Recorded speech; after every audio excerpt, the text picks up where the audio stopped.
नमस्कार, सुप्रभात. सोन्याचा गणेश आणि सोन्याचा उंदीर पाहिल्यावर उपाधीच्या दृष्टीने आम्हाला सोन्याचा गणेश मोठा वाटतो. त्याची जास्त व्हॅल्यू वाटते. पण सोन्याच्या दृष्टीने, सोनाराच्या दृष्टीने ज्याचं वजन जास्त तो जास्त. हेच आपण आज ऐकणार आहोत सिद्धांत निरूपणातून. आजच्या अभ्यास वर्गाची सुरुवात करते अपर्णा चेरेकर. श्री स्वामी समर्थ. निर्गुणाचे भेटी आलो सगुणा संगे, निर्गुणाचे भेटी आलो सगुणा संगे, तव झालो प्रसंगी, तव झालो प्रसंगी गुणातीत, निर्गुणाचे भेटी आलो सगुणा संगे. मज रूप नाही नाव सांगू काही, मज रूप नाही नाव सांगू काही, याला बाई काही बोलू नये, निर्गुणाचे भेटी आलो सगुणा संगे. बोलता आपुनी जिव्हा पै खादली, बोलता आपुनी जिव्हा पै खादली, हे जरी लागली पाहता पाहता, निर्गुणाचे भेटी आलो सगुणा संगे. म्हणे गोरा कुंभार नाम्या तुझी भेटी, म्हणे गोरा कुंभार नाम्या तुझी भेटी, सुखासुखी मिठी पडली कैसी, निर्गुणाचे भेटी आलो सगुणा संगे, तव झालो प्रसंगी, तव झालो प्रसंगी गुणातीत, निर्गुणाचे भेटी आलो सगुणा संगे. प्रार्थना म्हणते. गणेश शारदा चैव सद्गुरु सज्जनस्तथा, आराध्य दैवतं गुह्यं सर्वमे रघुनंदनः. श्रीराम. गणेश शारदा सद्गुरु संत सज्जन कुळेश्वरू, सर्व हि माझा रघुवीरू सद्गुरु रूपे, माझे आराध्य दैवत परम गुह्या गुह्यातीत, गुह्यपणाची मात नचले जेथे. श्रीराम. ब्रह्मानंदं परमसुखदं केवलं ज्ञानमूर्तिं, द्वन्द्वातीतं गगनसदृशं तत्त्वमस्यादिलक्ष्यम्, एकं नित्यं विमलमचलं सर्वदी साक्षिभूतं, भावातीतं त्रिगुणरहितं सद्गुरुं तं नमामि. श्रीराम. गुरु ब्रह्मा गुरुर्विष्णू गुरुर्देवो महेश्वरा, गुरु साक्षात परब्रह्म तस्मै श्री गुरुवे नमः. श्रीराम.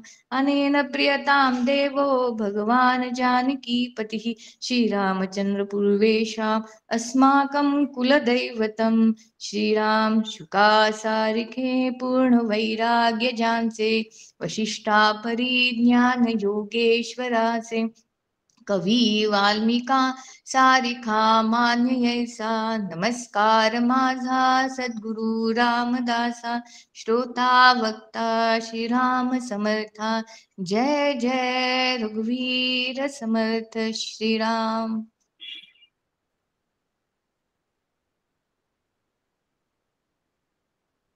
ओम.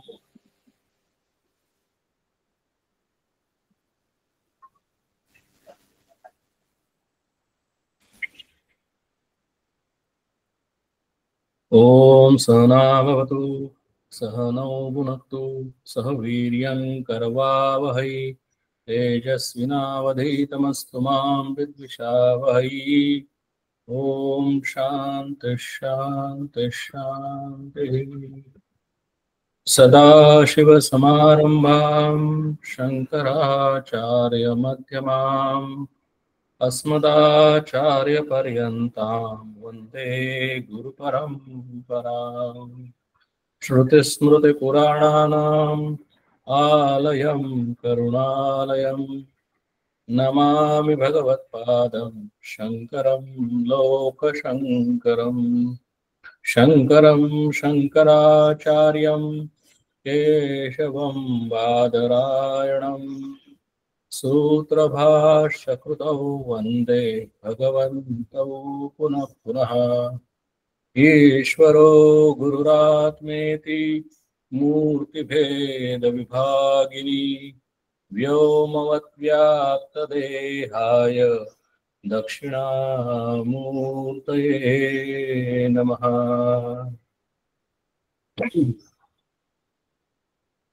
आज 15व्या दशकाचा समारोप आहे। शेवटचे 2 समास, 9वा समास पिंडोत्पत्ती निरूपण आणि सिद्धांत निरूपण, हे 2 समास, हे दोन्ही समास या 15व्या दशकाचे सार आहे, समरी आहे। आणि ज्यावेळेला आपण समरी किंवा सार म्हणतो त्यावेळेला संबंध सगळ्या दासबोधामध्ये, शास्त्रामध्ये, गीतेमध्ये, कुठल्याही आपण उपनिषद घेतली, वेद घेतली, कुठल्याही शास्त्राचं जर आपण निरीक्षण केलं, त्याचा अभ्यास केला तर 2च गोष्टी दिसतात। एक म्हणजे आता या पहिल्यांदा जर बघितलं जे दिसतं ते, जे आमच्या डोळ्याला, उघड्या डोळ्याला जे दिसतं ते म्हणजे विविधता दिसते। जे दिसतं ते आम्हाला माझं शरीर दिसतं, इतर सगळ्या लोकांची शरीरं दिसतात, वेगवेगळ्या प्रकारची माणसं दिसतात, काही गोरी, काही काळी, काही उंच, काही लठ्ठ, वेगवेगळ्या संप्रदायाची माणसं दिसतात, वेगवेगळ्या पंथाची माणसं दिसतात, वेगवेगळ्या नॅशनॅलिटीची, धर्माची माणसं दिसतात। तसंच मला हे पशु पक्षी दिसतात, प्राणी दिसतात, सगळे वेगवेगळ्या प्रकारचे झाडं झुडपं दिसतात, चंद्र, सूर्य, ही सगळी प्रकाश, आकाशगंगा दिसते, युनिव्हर्स दिसतं। आणि मग माझ्या मनामध्ये एक प्रश्न निर्माण होतो की हे सगळं काय आहे, हे कसं निर्माण झालं। आणि हा एक प्रश्न म्हणजे हे पूर्वपक्ष झाला, आणि त्याच्यानंतर याच्या पाठीमागं काय आहे, हे जर जे दिसतं ते सगळं, सगळ्याला उत्पत्ती आहे, स्थिती आहे, लय आहे, हे मला कळतं। कारण आता जी सगळी नावं घेतली, या सगळ्या नावांच्या पाठीमागं जर बघितलं तर प्रत्येक शरीराला जन्म आहे, मृत्यू आहे। या युनिव्हर्स मध्ये थोड्याफार प्रमाणामध्ये आपण जर सगळं बघितलं तर चिलटापासून ते मिस्टर ब्रह्माजी, म्हणजे देव, मानव, दानव, या सगळ्यांना उत्पत्ती आहे, स्थिती आहे, लय आहे। मग सहजच आमच्या मनामध्ये प्रश्न निर्माण होतो की अरे, जर सगळंच जर नाशवान आहे तर मग जगण्याचा काय पुरुषार्थ आहे, कशासाठी जगायचं? खाओ पिओ मजा करो, जन्माला यायचं, प्रजोत्पत्ती करायची आणि एके दिवशी मरून जायचं, याच्या पलीकडे काही पुरुषार्थ आहे का? किंवा या जगामध्ये असं काही सत्य आहे का की ज्याला उत्पत्ती, स्थिती, लय नाही? आणि म्हणूनच आमचा प्रवास स्थूलापासून, म्हणजेच या मायेपासून सुरुवात होतो। जे दिसतं त्याच्यापासून सुरुवात होतो आणि जे दिसत नाही त्याच्यापर्यंत जातो। हाच अध्यात्माचा प्रवास आहे, हाच आत्मदशकाचा प्रवास आहे। याच्या व्यतिरिक्त फार काही नवीन नाही। त्यामुळे आता आपण ज्याला सार बघणार आहोत, त्या साराला सुद्धा सुरुवातीला आपण बघणार आहोत की प्रथम या सगळ्या पिंडोत्पत्ती निरूपण, म्हणजे जे पिंडाची उत्पत्ती, पिंडोत्पत्ती म्हणजे जे काही पिंड आम्हाला दिसत आहेत त्याची उत्पत्ती कशी झाली। तर साधारणपणे 6व्या दशकामध्ये आपण वेगळ्या पद्धतीने ती पिंडोत्पत्ती पाहिलेली होती। समर्थांनी पण ती पिंडोत्पत्ती आपण वेगवेगळ्या समासामध्ये पाहिलेली आहे।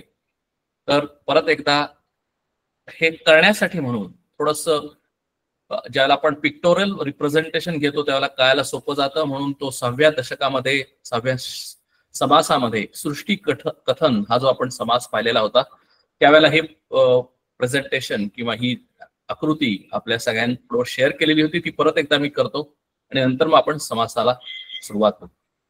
आपण आता वरून खाली येतोय की हे पिंडोत्पत्ती म्हणजे पिंड म्हणजे माझा पिंड आणि मला जे दिसतात हे सगळे पिंड. पिंड म्हणजे व्यष्टी म्हणजे माझं स्वतःचं शरीर. आपण पिंडदान करतो हा शब्द आपल्याला आता आज म्हणजे ह्या पंधरवडा पितृ पंधरवडा आहे तर म्हणून पिंड हा जो शब्द आहे आपल्याला आता लक्षात आला असेल की पिंडदान. तर म्हणून पिंडोत्पत्ती पिंडाची उत्पत्ती. पिंड कसं तयार झालं, शरीर कसं तयार झालं, माझं शरीर कसं तयार झालं आणि बाकीच्यांची शरीर कशी निर्माण झाली.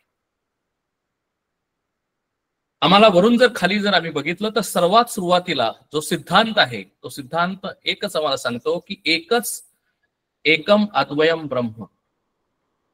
हे एकच ह्या सृष्टीमध्ये होतं की जे पूर्वीही होतं, काहीही नव्हतं त्यावेळेलाही होतं, आत्ता दिसतंय आणि नंतरही आहे. म्हणून त्याला अभिन्न निमित्त उपादान कारण अद्वयम ब्रह्म असं म्हणतात. मग अद्वयम ब्रह्म ज्याला आपण म्हणतो त्याच्यामध्ये दोन भाग म्हणजे आपण मागच्याला बघितलं होतं की अर्धनारी नटेश्वर किंवा प्रकृती पुरुष किंवा शिवशक्ती किंवा निमित्त आणि उपादान कारण असं ज्यावेळेला आपण नेहमी म्हणतो त्यावेळेला हे दोन अभिन्न आहेत म्हणजे दोन वेगवेगळे नाहीत. आणि त्यालाच समर्थांनी जगदंबा किंवा मूळ माया असं म्हटलेलं आहे. आणि ती मूळ माया ही कशी आहे, सगुण आहे. मूळ माया ही सगुण आहे. आणि मग मूळ माया सगुण आहे म्हणजे तिच्यामध्ये 3 गुण आहेत, सत्व रज तम. आणि म्हणून तिला असं म्हटलं की माया उपाधियुक्त परब्रह्म म्हणजेच प्रकृती किंवा पराप्रकृती किंवा 3 गुण असलेली माया किंवा महत ब्रह्म असे वेगवेगळे नाव आहेत. फक्त कळण्यासाठी आहेत, आपल्याला कन्फ्युजन व्हायचं काहीच कारण नाही. एवढं एक लक्षात ठेवायचं आहे की जी सगुण रूप परमेश्वराचं निर्गुणाचं सगुण रूप म्हणजेच मूळ माया आहे. तिला मग आम्ही प्रकृती म्हणलं, तिला आम्ही माया म्हणलं, वेगवेगळ्या कॉन्टेक्स्ट मध्ये हे शब्द वापरलेले आहेत. प्रकर्षेण कृती योग्यत्वात तिला प्रकृती म्हणलं आणि जी डॉर्मंट प्रकृती आहे तिला माया म्हणलं. नावं जरी वेगवेगळी दिसली तरी कंटेंट किंवा त्याचं जे रिप्रेझेंटेशन आहे किंवा त्याचं जे अर्थ आहे तो अर्थ एकच आहे. आणि या 3 गुणांच्या मधून असलेली जी माया आहे तीच तिच्यामध्येच बेसिकली ही पंचमहाभूत सूक्ष्म पंचमहाभूत अनुस्यूत आहेत. म्हणजेच काय तर म्हणून तिला अष्टधा प्रकृती सुद्धा हा शब्द वापरलेला आहे. अष्टधा प्रकृती म्हणजे 5 पंचमहाभूत आकाश वायू अग्नी आप आणि पृथ्वी आणि 3 गुण म्हणजे थोडक्यात 8. म्हणजे या 8 पंचमहाभूत म्हणजे अष्टधा प्रकृतीपासून हे सर्व विश्व, सर्व पिंड, सर्व व्यष्टी आणि समष्टी निर्माण झाली. आता ती कशी निर्माण झाली, प्रोसेस कशी आहे तर पहिल्यांदा सूक्ष्म म्हणजे काय, तर जे आम्हाला दिसत नाही ते सूक्ष्म. आता मॉडर्न सायन्सनी अजूनही आम्ही त्या सूक्ष्माचं निरीक्षण करू शकत नाही, असा कुठलाही आम्हाला स्कोप मिळालेला नाही. कुठलीही अशी इन्स्ट्रुमेंट आमच्याकडे नाही मॉडर्न सायन्समध्ये की जी आम्हाला सूक्ष्म जी गोष्ट आहे ती आम्हाला पाहू शकेल. आणि म्हणून त्याला सूक्ष्म म्हणलं. म्हणून ही मूळ माया कशी आहे, सूक्ष्म आहे. आणि तिच्यामध्ये ही 5 पंचमहाभूत ही सुद्धा कशी सूक्ष्म आहेत, त्यांना तन्मात्रा असं म्हणलं.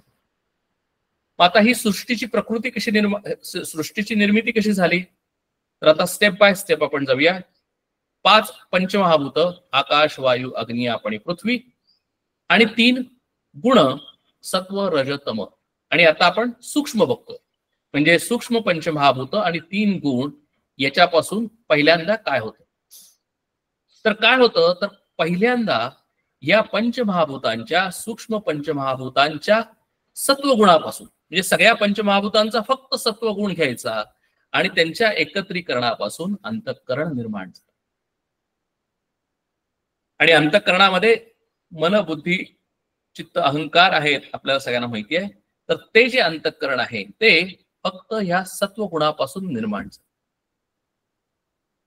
आता काय झालं, सूक्ष्म पंचमहाभूतातलं एक एक घेतलं आणि एक एक त्या सत्वाचं इंडिपेंडेंटली सेपरेटली ज्ञानेंद्रिय तयार झाले.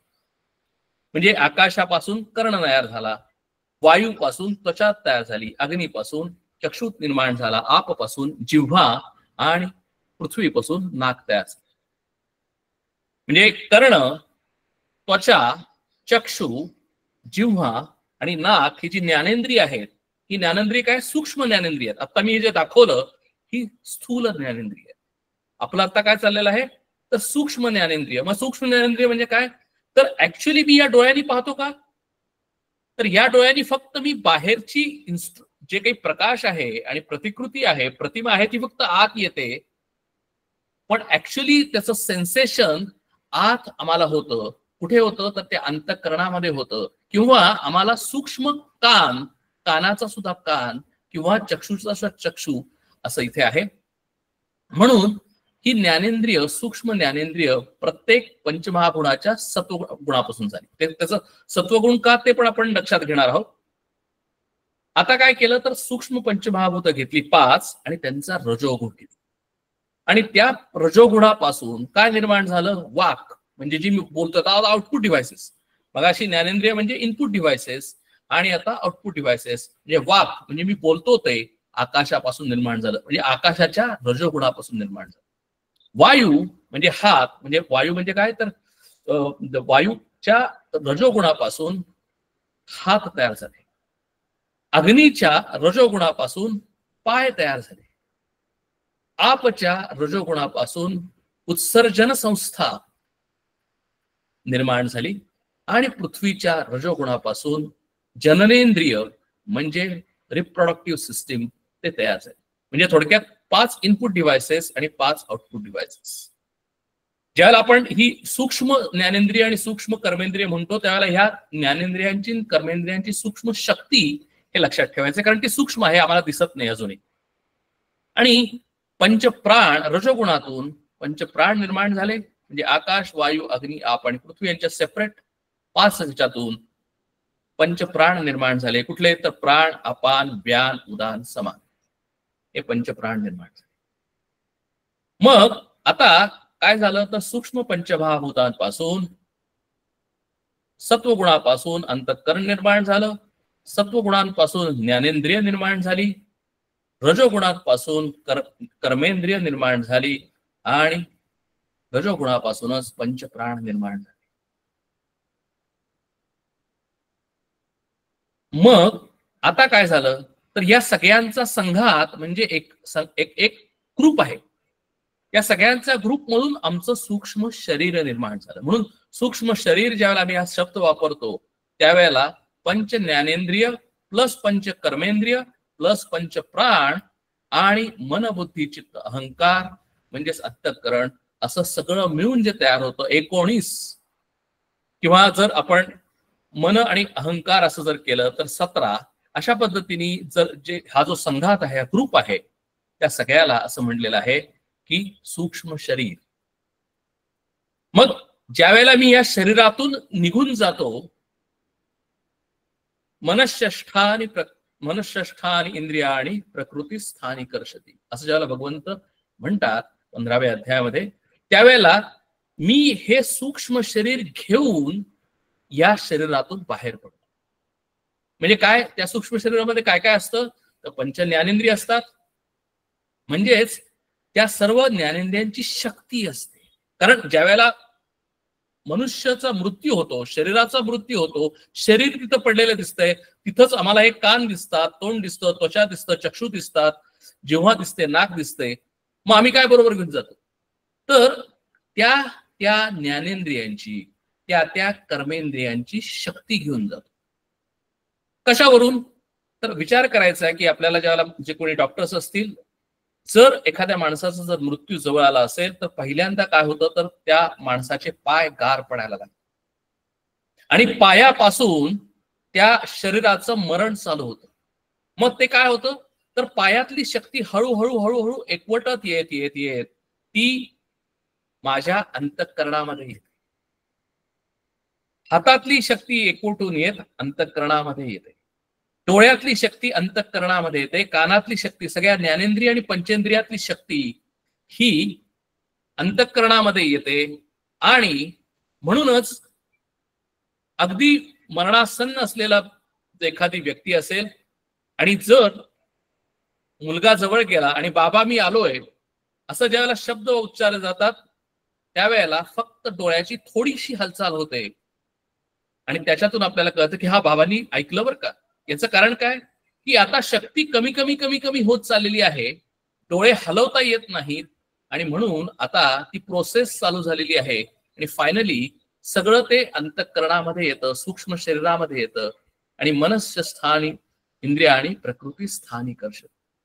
म्हणून ते सगळ्या शेवटी म्हणजे आता बघा प्राण आणि अपान आपल्याला सगळ्यांना प्राण माहिती आहे की प्राणापान म्हणजे मी प्राणायाम करतो, म्हणजे मी श्वास आत घेतो श्वास सोडतो म्हणून त्याला प्राणापान म्हणतो. याच्यामध्ये व्यान आणि उदान हे सगळे वायू आहेत. म्हणजे संबंध जो एक वायू आहे तो सगळा वायू आमच्या संबंध शरीराला व्याप्त करतो आणि एक वायू असा आहे की तो म्हणजे उदान, संबंध आयुष्यभर तो आमच्या बरोबर राहतो आणि फक्त लास्ट पॉइंटला तो ऍक्टिव्हेट होतो. का ऍक्टिव्हेट होतो तर मला या शरीरातून बाहेर टाकायला पाहिजे कोणीतरी. कारण माणूस सहजासहजी या शरीरातून बाहेर पडत नाही, कारण 50, 60, 70, 80 वर्ष या शरीरामध्ये त्याला एक अतिशय आसक्ती निर्माण झालेली आहे, प्रेम निर्माण झालेलं आहे. आता माझं शरीर डायलेपेटेड झालेलं आहे, शरीरामध्ये हालचाल नाही, शरीरामध्ये शक्ती नाही, पण तरी सुद्धा अंतःकरणामध्ये शक्ती आहे आणि मी गलितगात्र बेडवर पडलेलो आहे. म्हणजेच माझ्या अंतःकरणामध्ये माझ्या सूक्ष्म शरीराला खरं आता वाटतंय तरी सुद्धा की मी अजूनही इथं राहावं, माझ्या माणसांमध्ये राहावं, माझ्या शरीरामध्ये राहावं. पण ज्या वेळेला माझं प्रारब्ध संपलेलं असतं त्यावेळेला त्या क्षणाला मी एक क्षण सुद्धा जास्त या शरीरामध्ये राहू शकत नाही. म्हणून शरीरामधनं कुणाला तरी बाहेर फेकलं पाहिजे. जर तू शांतपणानं जर जाणार नशील तर तो जो वायू आहे तो उदान वायू आहे, म्हणजे तो प्राण आहे, उदान प्राण. तो काय करतो तर ह्या सूक्ष्म शरीराला या स्थूल शरीराच्या बाहेर फेकतो, बाहेर काढतो. म्हणजेच या शरीराचा मृत्यू होतो. म्हणजे मृत्यूची डेफिनेशन काय तर सूक्ष्म शरीर आणि स्थूल शरीर यांचा वियोग म्हणजे शरीराचा मृत्यू आहे. मनस्य स्थानी इंद्रिय आणि प्रकृती स्थानी कर्षति.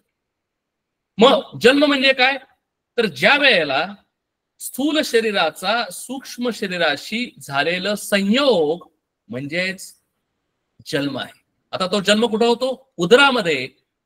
ज्या वेळेला जन्म होतो त्यावेळेला या जीवाचं वाढणं चालू होतं आणि नंतर हळूहळू ज्ञानेंद्रिय कर्मेंद्रिय छोटी छोटी येतात, छोटं छोटं हृदय येतं, नंतर स्थूल शरीर येतं. पण ती प्रोसेस आधीपासूनच चालू झालेली असते आणि म्हणून हे सूक्ष्म शरीर झालं. म्हणजे आम्हाला लक्षात काय ठेवायचं आहे की जे प्रत्येक वेळेला अध्यात्मामध्ये फक्त मी म्हणजे शरीर आहे असं आम्ही कधीही गृहीत धरता कामा नये. मी म्हणजे शरीर आहे, बरोबर आहे, ते स्थूल शरीर आहे, पण माझ्या पाठीमागं सूक्ष्म शरीर आहे हे सुद्धा आम्ही विसरता कामा नये. पण ठीक आहे, आता सूक्ष्म शरीर आहे कळलं. मग स्थूल शरीर कसं निर्माण झालं? कारण स्थूल शरीर असल्याशिवाय किंवा स्थूल शरीर मला दिसतंय तर मग स्थूल शरीर सुद्धा हे पंचमहाभूतांपासून निर्माण झालेलं आहे हे आपल्या सगळ्यांना माहिती आहे. तर पहिली जी प्रोसेस आहे ती सूक्ष्म पंचमहाभूतांपासून स्थूल पंचमहाभूत निर्माण झाली पाहिजेत, त्याशिवाय हे शरीर निर्माण होत नाही. म्हणून त्या प्रोसेसला नाव दिलेलं आहे पंचीकरण. म्हणजे सूक्ष्म पंचमहाभूतांचं स्थूल पंचमहाभूतांमध्ये ट्रान्सफॉर्मेशन होणं याला पंचीकरण असं म्हणतात. मग ते कसं होतं पाहूया. आणि मग ते कुणापासून होतं? आता फक्त सूक्ष्म पंचमहाभूतांचा तमोगुण घेतलेला आहे. म्हणजे सत्वगुणापासून आपल्याला ज्ञानेंद्रिय आणि अंतःकरण झालं कळलं, कर्मेंद्रिय आणि पंचप्राण रजोगुणाबद्दल झालं कळलं. आता फक्त काय घेतला? तमोगुण घेतला. कुणाचा? पंचमहाभूतांचा. आणि त्या तमोगुणातून स्थूल पंचीकरणाची प्रोसेस चालू झाली. कशी चालू झाली? तर ही इथं आपण जर बघितलं डावीकडे 5 सर्कल्स दिसत आहेत. 5 सर्कल रिप्रेझेंट 5 सूक्ष्म पंचमहाभूत म्हणजे आकाश, वायू, अग्नी, आप आणि पृथ्वी. मग what is the next step? किती छान सायन्स आहे बघा. कारण प्रत्येक ठिकाणी या सृष्टीमध्ये या नेचरमध्ये सायन्स आहे. Without science I think there is nothing. सुरुवातीला काय होतं तर याचं विभाजन होतं. सूक्ष्म पंचमहाभूतांचं विभाजन होतं. कसं विभाजन होतं?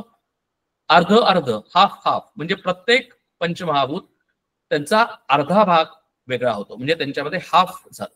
नंतर काय झालं तर परत त्याचं परत हाफ झालं, म्हणजे सेकंड स्टेप अर्ध्याचा परत हाफ झाला आणि म्हणून अर्धा भाग तसाच राहिला. अर्धा भाग, तिसरी स्टेप जर बघितली तर अर्धा भाग, प्रत्येक सूक्ष्म पंचमहाभूताचा अर्धा भाग तसाच राहिला आणि दुसऱ्या अर्ध्या भागाचे 4 भाग झाले. का झाले ते पण आपण सांगतोय, म्हणजे वरून. आणि ते सुद्धा कसं झालं, आपल्याला समर्थांनी अनेक वेळेला सांगितलंय की आकाश, त्याच्यापासून वायू, त्याच्यापासून अग्नी, आणि त्याच्यापासून आप, आणि त्याच्यापासून पृथ्वी, ह्याच सिक्वेन्सनी तयार झालं. पण तेच तयार होताना सुद्धा आता त्याचं विभाजन झालं. आता अर्ध्याचे परत 4 भाग झाले आणि 4 भाग झाल्यानंतर काय केलं, ते 4 भाग दुसऱ्या 4 भागामध्ये गेले. म्हणजे थोडक्यात काय झालं, आकाशामध्ये माझा अर्धा भाग राहिला आणि ते उरलेले 4 भाग होते, ते उरलेल्या 4 पंचमहाभूतांचे भाग मला मिळाले, म्हणजे आकाशाला मिळाले. म्हणजे आकाश, स्थूल आकाश कसं निर्माण झालं, तर स्थूल आकाश जे आता आपल्याला दिसतं ते स्थूल आकाशामध्ये त्याचा स्वतःचा अर्धा भाग आहे आणि उरलेल्या 4 सूक्ष्म पंचमहाभूतांचा, म्हणजे वायू, अग्नी, आप आणि पृथ्वी यांचा 1/4 1/4 1/4 1/4 असा भाग आहे. असं म्हणून ते स्थूल एक पूर्ण पंचमहाभूत तयार झालं.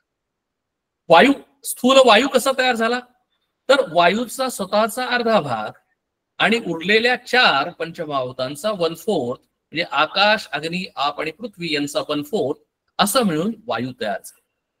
मग अग्नी कसा तयार झाला, तर अग्नीच्या स्वतःचा अर्धा भाग आणि उरलेले 4 पंचमहाभूत आकाश, वायू, आप आणि पृथ्वी यांचा 1/4 1/4 1/4 1/4 असा अग्नी तयार झाला. मग वरून खाली ज्याला निर्मिती होते, आता बघा, वरून खाली निर्मिती होते आकाशापासून वायू, वायूपासून अग्नी, असे आता आपण अग्नीपर्यंत आलेलो आहे. तर आकाशाचा गुण कोणता, तर आकाशाचा गुण आहे शब्द. मग आकाशापासून वायू ज्यावेळेला निर्माण होतो त्यावेळेला आकाशामध्ये आकाशाचा पण गुण आहे आणि त्याच्यामध्ये वायूचा पण गुण आहे, पण त्याच्यामध्ये आकाशाचा सुद्धा गुण आला. तर वायूचा कुठला गुण आहे, तर स्पर्श. बघा, म्हणजे वायूचा आम्हाला स्पर्श होतो, पण वायूमध्ये शब्द सुद्धा आहे. म्हणून आकाशामध्ये फक्त शब्द आहेत, म्हणून आकाश आम्हाला कुठलंही बाकीचे, आम्हाला जर सेन्सेस जर बघितले तर शब्द, स्पर्श, रूप, रसगंध या 5 सेन्सेशननीच आम्हाला सर्व गोष्टींचा अनुभव येतो. बरोबर आहे. मग आकाशामध्ये फक्त शब्द आहे, म्हणजे काय, तर आकाश गडगडतं, ते जे आहे ते आकाशाचा शब्द आहे.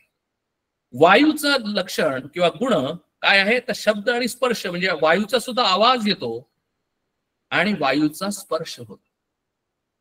बरोबर आहे, कारण ते 2 गुण आले. अग्नीमध्ये मग त्याचा स्वतःचा गुण, तो कुठला गुण, तर रूप हा अग्नीचा गुण आहे, पण वरून खाली चालू असल्यामुळे त्याच्यामध्ये आकाशाचा सुद्धा गुण आला, त्याच्यामध्ये वायूचा सुद्धा गुण आला, म्हणून अग्नीमध्ये 3 गुण आले. कुठले, शब्द, स्पर्श आणि रूप. आणि म्हणून जर आपण बघितलं तर आपण वायू पाहू शकत नाही. अग्नी हे पहिलं स्थूल पंचमहाभूत आहे की जे आम्ही पाहू शकतो, त्याला रूप आहे. आणि म्हणून शास्त्रामध्ये पहिल्यांदा अग्निपूजा केली जाते. बघा, प्रत्येक वेळेला यज्ञ करताना किंवा कुठलंही मंगल कार्य करताना अग्निपूजा केली जाते, समयीची पूजा केली जाते. याचं कारण असं आहे की ते पहिलं पंचमहाभूतातलं पहिलं भूत आहे की जे मी पाहू शकतो, त्याला रूप आहे. मग चौथं पंचमहाभूत कुठलं झालं, स्थूल. आता तर त्याच्यामध्ये आधीचे 4 सगळे गुण आले आणि त्याचा आला, ते म्हणजे काय, रस, रसना. म्हणजे आप किंवा पाणी, त्याचा स्वतःचा गुण कुठला आहे, तर रसना. पाण्याला चव असते, पण पाण्याला चव असते, पाण्याला शब्द आहेत, पाण्याचा आवाज येतो, पाण्यामध्ये स्पर्श आहे, पाण्याचा स्पर्श करता येतो, पाण्याला रूप आहे आणि पाण्याला रस आहे.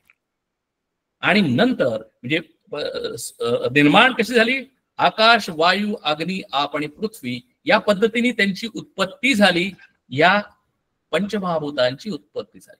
म्हणून शेवटचं पंचमहाभूत कुठलं निर्माण झालं, तर ते पृथ्वी. आणि मग पृथ्वीमध्ये काय झालं तर त्याचा स्वतःचा गुण आहे गंध, आणि त्याचा स्वतःचा गुण गंध असल्यामुळे आधीचे पण गुण त्याच्यामध्ये असले पाहिजेत. म्हणून पृथ्वीमधून जे जे काही निर्माण झालं त्याच्यामध्ये शब्द, स्पर्श, रूप, रस आणि गंध हे पाचही लक्षणं आम्हाला पृथ्वीमध्ये दिसतात. म्हणून निर्मिती होताना वरून खाली होताना आकाश, वायू, अग्नी, आप आणि पृथ्वी अशाच पद्धतीने निर्मिती होते. ते आपण मागच्या वेळेला बघितले. आपली समरी चालली आहे, सार चाललेला आहे. त्यामुळे जर उत्पत्ती होताना अशा पद्धतीने होते, लय होताना कसं होतं, अपोजिट होतं. पृथ्वी कोलॅप्स होते आपमध्ये, आप कोलॅप्स होतं अग्नीमध्ये, अग्नी कोलॅप्स होतं वायूमध्ये, आणि वायू कोलॅप्स होतं आकाशामध्ये, आणि आकाश कोलॅप्स होतं निर्गुणामध्ये, आत्मचैतन्यामध्ये. हा क्रम आहे. आणि मग काय झालं, सूक्ष्म पंचमहाभूतांच्या पासून स्थूल पंचमहाभूत झाली, आणि मग त्याच्यापासून 5 प्रकारची शरीर निर्माण झाली. आणि बघा, म्हणून म्हणजे शरीर निर्माण झाली ती आमच्या तमोगुणामधून असली. त्यामुळे शरीरामध्ये सगळ्यात जास्त तमोगुण आहे. माझ्या अंतःकरणामध्ये सगळ्यात जास्त रजोगुण आहे, आणि माझ्या शरीरामध्ये सगळ्यात जास्त तमोगुण आहे. आणि मग 4 शरीर कुठली निर्माण झाली तर 4 शरीर म्हणजे स्थूल शरीर, जरायुज, अंडज, उद्भिज आणि स्वेदज. जरायुज म्हणजे काय तर गर्भधारणा होऊन निर्माण होणारी शरीर. त्याच्यामध्ये सर्व मनुष्य प्राणी येतात, मोठे प्राणी येतात. म्हणजे मनुष्य प्राणी हा सुद्धा प्राणीच आहे. म्हणून सर्व मनुष्याची शरीर ही जरायुज म्हणलेली आहेत. म्हणजे शास्त्रानुसार जर बघितलं तर आमचं डिफरन्सिएशन कुठल्या धर्माचा, हिंदू धर्माचा का मुसलमान का ख्रिश्चन असं नाही, कुठल्या नॅशनॅलिटीचा, इंडियन, जॅपनीज, अमेरिकन असंही नाही. त्याला फक्त म्हणून आमचं जे शास्त्र आहे, गीताशास्त्र किंवा दासबोध शास्त्र, हे संपूर्ण मानव जातीसाठी आहे. कारण म्हणूनच आम्ही म्हणू शकतो की वसुधैव कुटुंबकम. कारण आमच्या दृष्टीनं जी जी काही शरीर निर्माण झालेली आहेत, जरायुज, त्याच्यामध्ये मानव जात हा एकच जात आहे, बाकी काहीच नाही. आणि नुसतं एवढंच नाही तर आम्ही सर्व वृक्षवल्ली आम्हा सोयरे वनचरे असं म्हणतो. कारण का की आम्हीची ही सगळी जी सृष्टी आहे ते आमचे नातेवाईक आहेत, सोयरे आहेत. पशु पक्षी हे सुद्धा सोयरे आहेत. आणि म्हणून आम्ही आमच्या संस्कृतीमध्ये आम्ही कुणाचाही द्वेष करत नाही. बघा केवढं मोठं आमचं जी आम्हाला जी लाभलेली संस्कृती, आणि आम्ही किती भाग्यवान आहोत की आम्ही या भारत देशामध्ये जन्माला आलेलो. जरायुज म्हणजे गर्भधारणा निर्माण होणारे पक्षी, प्राणी. अंडज म्हणजे अंड उगवून तयार होणारे प्राणी, शरीर. त्याच्यामध्ये पक्षी येतात, सरपटणारे प्राणी येतात. नंतर उद्भिज म्हणजे जमीन दुभंगून निर्माण होणारी शरीर, म्हणजे त्याच्यामध्ये वृक्ष, लता, वेली होतात. आणि स्वेदज म्हणजे स्वेद म्हणजे घाम, म्हणजे मॉइश्चर पासून निर्माण होणारी शरीर, म्हणजे अतिशय छोटे छोटे कृमी, कीटक, म्हणजे जे आपण पावसाळ्यात बघतो बघा, ते येतात, चिलट असतात, छोटेसे तयार होतात, काही तासामध्ये ते मरतात. म्हणजे ते त्याला जीव आहेत का, आपण मागच्या वेळेला बघितलं होतं की त्याच्यामध्ये सुद्धा जीव आहे, त्याच्यामध्ये सुद्धा शरीर आहे. फक्त आमचं शरीर त्याच्यापेक्षा मोठं आहे, म्हणून आम्हाला वाटतं की ते कोणतरी छोटे आहे. पण भगवंताच्या दृष्टीनं ते सुद्धा जीव आहे. आणि म्हणून आता आमचे शरीर झालं, आपण मगाशीच बघितलेलं होतं की स्थूल शरीर झालं आणि सूक्ष्म शरीर झालं. आणि अशा पद्धतीने सूक्ष्म शरीर आणि कारण शरीर, म्हणजे आता परत की मग आता पिंड कसा तयार झाला, आपला विषय समासाचा की पिंडोत्पत्ती निरूपण.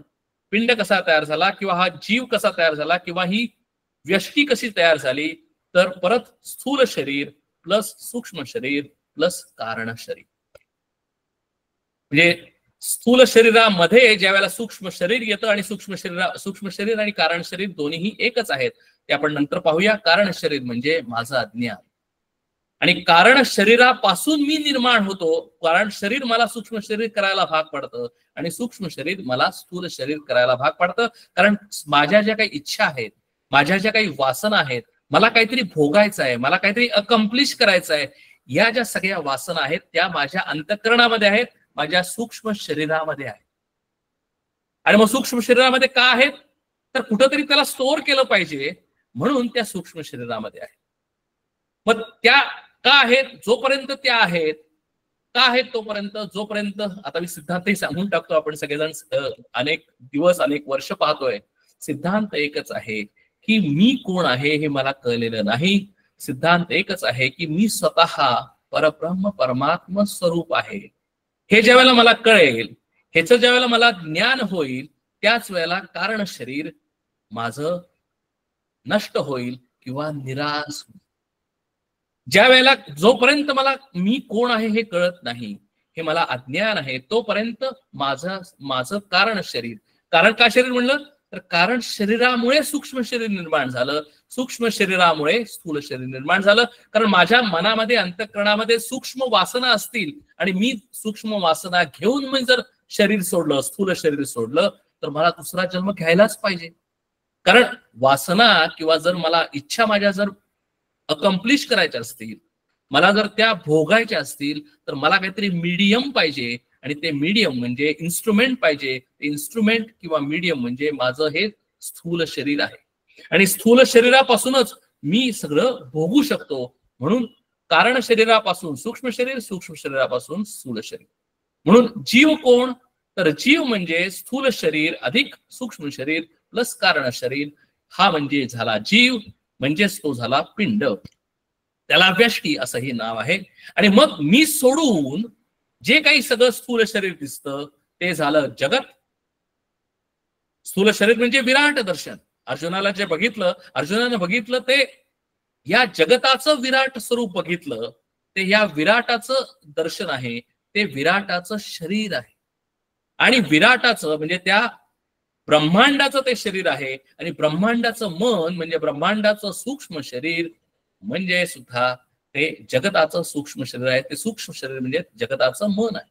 म्हणून वैश्विक मन असं मी जेव्हा म्हणतो, त्याला माझं मन समेशन ऑफ सगळ्यांची मन इज अ वैश्विक मन. समेशन ऑफ सगळ्यांची शरीर हे वैश्विक विराट स्वरूप. म्हणून मी स्वतःला भगवंतापेक्षा वेगळा समजायचं कारण नाही. भगवंताचं मन हे माझं मन सुद्धा त्या भगवंताच्या मनामध्ये समेशन मध्ये घेतलेलं आहे. माझं शरीर सुद्धा त्या भगवंताच्या विराट रूपामध्ये घेतलेलं आहे. म्हणून विराट दर्शनामध्ये अर्जुन ज्याला पाहतो त्याला तो स्वतःला सुद्धा त्या विराट दर्शनामध्ये पाहतो. म्हणून जगत किंवा ब्रह्मांड किंवा समष्टी हे ज्याला पाहतो ते माझा म्हणजे जे व्यष्टीमध्ये आहे तेच समष्टीमध्ये, जे पिंडामध्ये आहे तेच ब्रह्मांडामध्ये आहे, जे जीवामध्ये आहे तेच जगतामध्ये आहे. आणि म्हणून it is a scalable model. माझं जे मॉडेल आहे तेच या जगाचं मॉडेल आहे. बघा भगवंत किती छान डिझायनर आहे. Scalable model, cookie cutter approach. फक्त त्या कुकी कटर मध्ये त्यांनी काय केलेलं आहे, सगळ्यांना तीच ज्ञानेंद्रिय दिलेली आहे. आकाश, वायू, अग्नी, आप, पृथ्वीपासून कर्ण, त्वचा, चक्षु, जिव्हा आणि नाक ही ज्ञानेंद्रिय सगळ्यांना आहेत. म्हणजे इव्हन प्राण्यांना सुद्धा आहेत. कर्मेंद्रिय म्हणजे वाक, पाणी, पाद, पायू, उपस्थानी सगळ्या मनुष्याला तीच आहेत. त्यांना पक्ष्याला, प्राण्यांना सुद्धा तीच आहेत. पंचप्राण सगळ्यांच्या मध्ये तेच प्राण आहेत. अंतःकरण सगळ्यांच्या मध्ये अंतःकरण आहे. ज्या ज्या गोष्टी आम्हाला चलत म्हणजे जिवंत दिसतात त्याच्यामध्ये अंतःकरण आहे. मग दगडामध्ये आणि माझ्यामध्ये फरक काय? दगड आम्हाला एका जागेवरून दुसऱ्या जागेवर हलताना दिसत नाही, पण मी हलताना दिसतो. याचं कारण काय? याचं कारण एकच की दगडामध्ये सूक्ष्म शरीर नाही. ज्या ज्या ठिकाणी सूक्ष्म शरीर तुम्हाला दिसेल त्या त्या ठिकाणी तुम्हाला जिवंतपणा दिसेल. म्हणजे दगडामध्ये स्थूल शरीर आहे, म्हणजे दगडाचं जे काही फॉर्म आहे ते स्थूल आहे, पण त्याच्यामध्ये सूक्ष्म शरीर नसल्यामुळे दगडामध्ये जिवंतपणा नाही. आणि आमच्यामध्ये जिवंतपणा आहे कारण आमच्या शरीरामध्ये सूक्ष्म शरीर आहे, अंतःकरण आहे. असं ते सगळं सृष्टीचं पंचीकरण म्हणजे कशी सृष्टी निर्माण झाली, पिंडोत्पत्ती, निरूपण हे आपण थोडक्यात पाहिलं.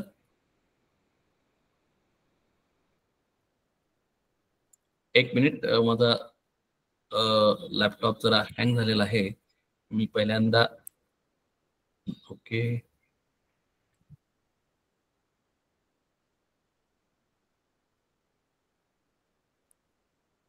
मी परत एकदा शेअर करतो आणि समास आपण चालू करूया.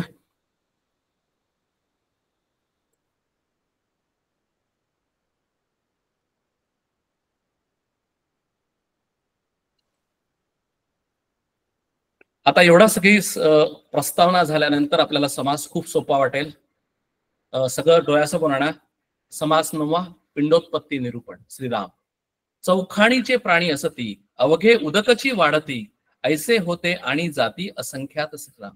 चौखाणी म्हणजे 4 खाणी, जरायुज, अंडज, उद्भिज, स्वेदज. चौखाणीचे प्राणी असती, सगळे प्राणी त्या 4 ह्याच्यामध्ये त्या पकेटायझेशन त्यांनी केलेलं आहे.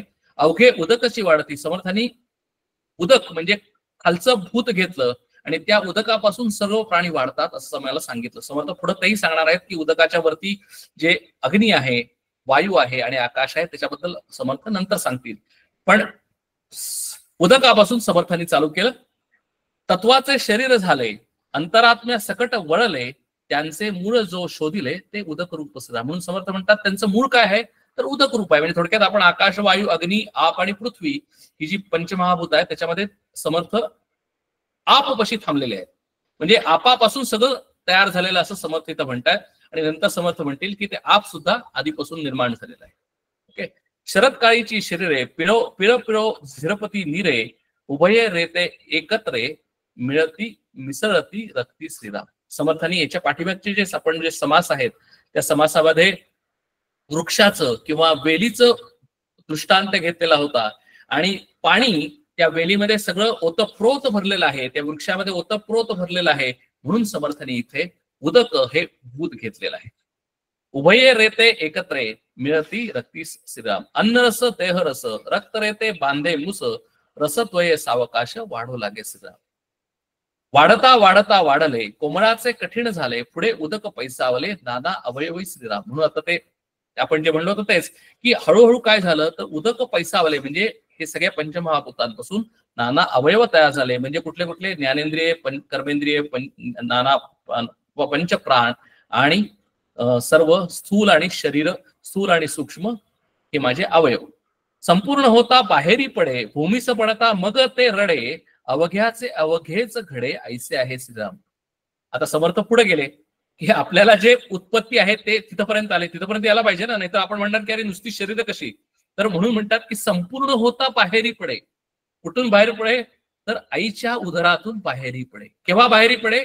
संपूर्ण होता म्हणजे माझ्या शरीराची, म्हणजे माझ्या स्थूल शरीराची आणि सूक्ष्म शरीराची एक रिझनेबल वाढ झाल्यानंतर, मी बाहेर आल्यानंतर, आईच्या उदरातून ज्याला बाहेर येतो त्याला मी इंडिपेंडंट थोडासा होण्यासाठी मला जिथपर्यंत आहे तिथपर्यंत, म्हणून 9 महिने झाल्यानंतर संपूर्ण होता बाहेरी पडे, भूमीस पडता मग ते रडे. ज्यावेळेला आम्ही भूमीवर पडतो म्हणजे आम्ही बाहेर येतो त्यावेळेलाच आम्ही अस्तित्व होतं. म्हणून आम्ही तो आमचा जन्मदिवस म्हणून समजतो. खरं शास्त्राच्या पद्धतीने आमचा जन्मदिवस ज्या वेळेला स्थूल शरीर आणि सूक्ष्म शरीर यांचा संयोग होतो त्याच वेळेला आहे. म्हणजे काय? 9 महिन्याच्या आधी. अवघ्याचे अवघे सगळे ऐसे आहे श्रीराम. समर्थ म्हणतात की तू कुठलाही माणूस घ्या, बघा म्हणजे आमचं शास्त्र किती पॉवरफुल आहे बघा. अवघ्याचे अवघे सगळे ऐसे आहे श्रीराम. समर्थ म्हणतात की असं कधी होत नाही की अमेरिकन आहे म्हणून तो वेगळ्या पद्धतीने झाला, तिथं डिलिव्हरी वेगळी होते, असं होत नाही. ज्या अर्थी बेसिकली तू मानव आहेस किंवा तू कोणी असशील, पशु असशील, पक्षी असतील, उद्भिज म्हणजे झाडं झुडपं असतील, सगळ्यांचं असंच होणार. कारण हे कुणाचं डिझाईन आहे? हे भगवंताचं डिझाईन आहे. कुडी वाढे कुबुद्धी वाढे. प्रॉब्लेम तिथं नाही आहे. प्रॉब्लेम आमचा कुडी वाढे म्हणजे ज्यावेळेला आमचं शरीर वाढायला लागतं त्यावेळेला आमची कुबुद्धी वाढायला लागते. कारण का की मी स्वतः विचार करतो आणि हा भगवंतानी डिझाईन करताना आम्हाला फ्री विल दिलेला आहे. हा प्रॉब्लेम स्टेटमेंट आहे. फ्री विल म्हणजे ज्या वेळेला मी जन्माला येतो, भूमीवर पडून रडायला लागतो, तेव्हापासून मी स्वतःला वेगळा समजतो. बघा, आईच्या प्लेसेंटापासून, आईच्या उदरापासून ज्यावेळेला मी बाहेर पडतो त्यावेळेला मी काय म्हणतो? मी वेगळा आहे, आईपासून वेगळा आहे. आणि आईपासून वेगळा असेल तेव्हापासून माझी कुबुद्धी वाढायला लागते, मी आणि माझं असं वाढायला लागतं. मला हे पाहिजे, मला ते पाहिजे, मला हे मिळालं पाहिजे. लहानपणापासून माझी कुबुद्धी अशा पद्धतीने वाढायला लागते. अशा पद्धतीने आमचं सगळ्यांचं संगोपन होतं आणि तिथं प्रॉब्लेम स्टेटमेंट आहे आणि तिथंच आम्ही एकमेकांपासून वेगळे होतो. कारण काय की प्रत्येकाची कुबुद्धी त्याच्या त्याच्या पद्धतीने वाढते.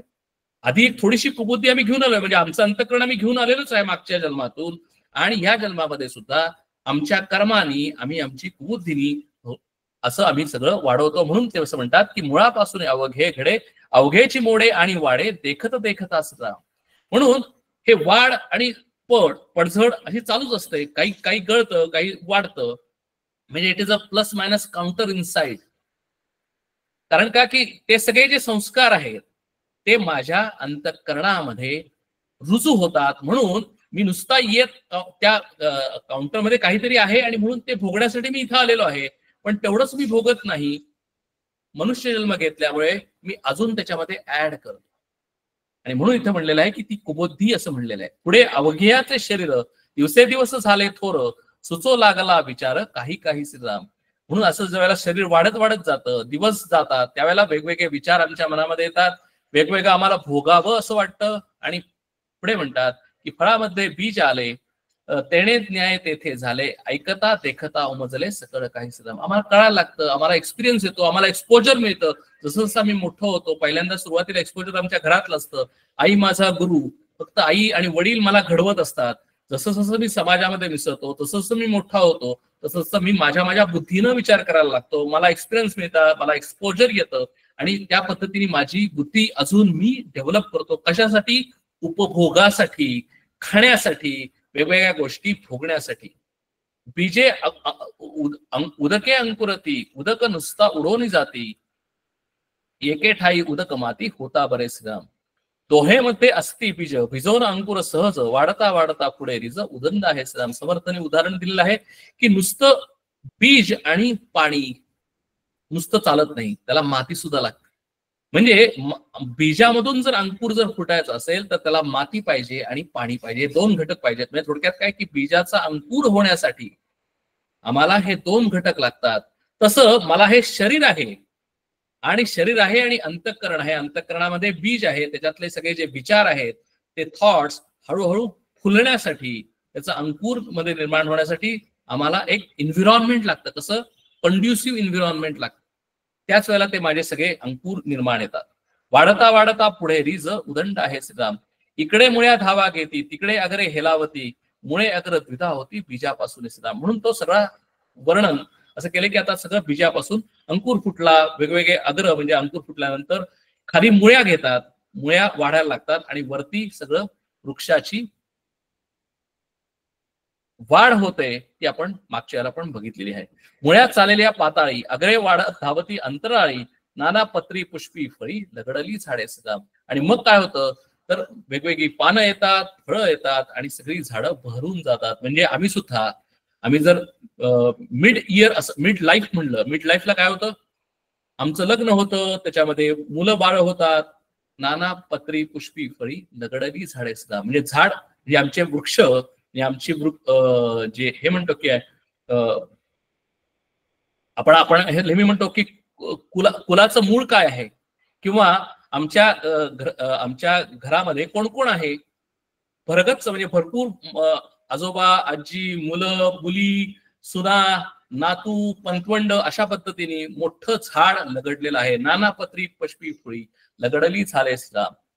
फळा वडील सुमने, सुमना वडील पाने, पाना वडील अनुसंधाने, काष्ठे अवघी श्रीराम. समर्थ म्हणतात की खरं जर तसा विचार केला तर फक्त सगळं म्हणजे काष्ठ म्हणजे लाकडं आहेत, लाकडाच्या पलीकडे काहीही नाही. काष्ठ्या वडील मुळा बारीक, मुळ्या वडील ते उदक, उदक आळवणे कौतुक भूमंडळाचे श्रीराम. समर्थ प्रत्येक वेळेला हा विचार आमच्यामध्ये ठेवतात की अरे तू तुझ्या मुळाचा विचार कर. Finally at the end of the day काय आहे तर सगळं जर आपण मुळाकडून गेलो, म्हणजे स्थूलाकडून सूक्ष्माकडे गेलो. मगाचा आपला जो दृष्टांत होता की मगाशी जी आपण ती डायग्राम जी बघितली, जर आपण वरून खाली आलो तर आपल्याला ही सगळी शरीरं दिसतील. पण जर मी खालून वरती गेलो तर आम्हाला काय दिसेल?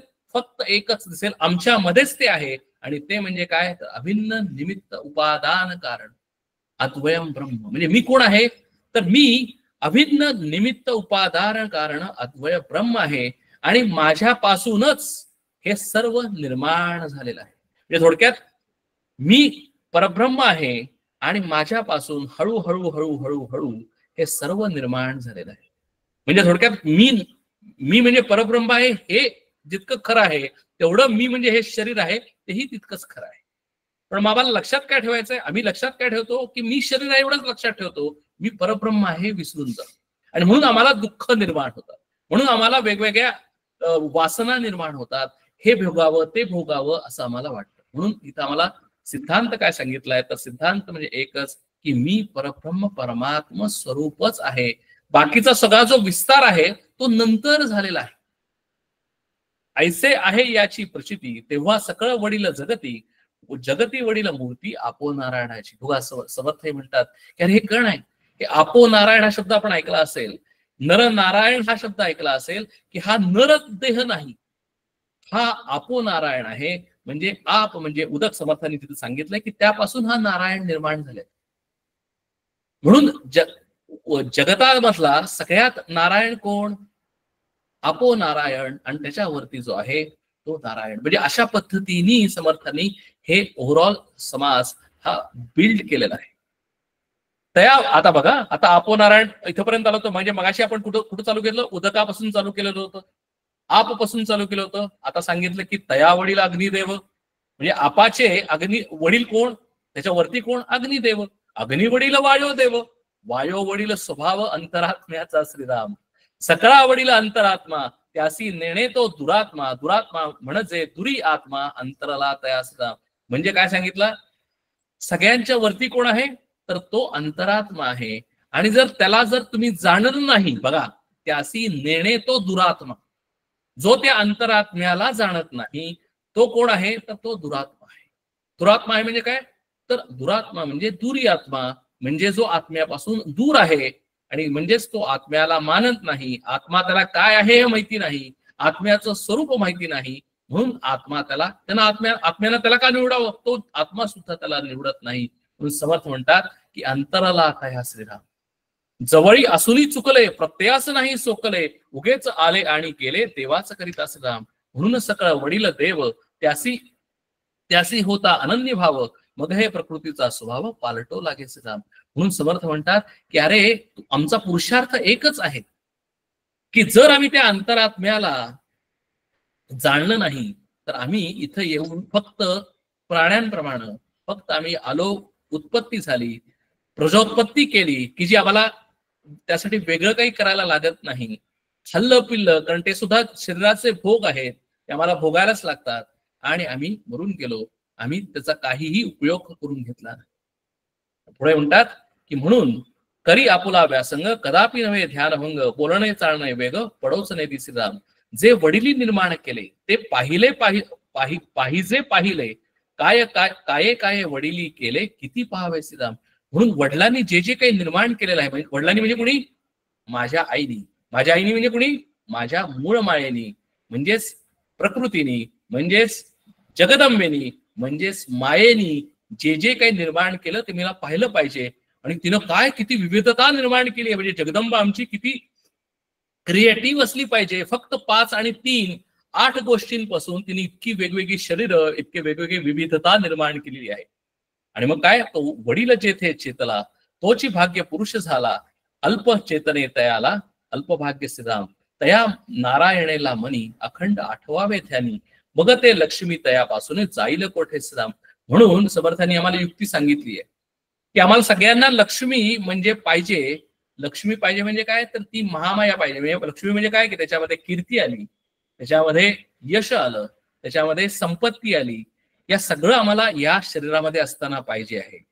आणि मग जर ती लक्ष्मी आम्हाला पाहिजे असेल तर आम्ही लक्ष्मीच्या पाठीमागे जाता कामा नये, तर आम्ही नारायणाला धरलं पाहिजे.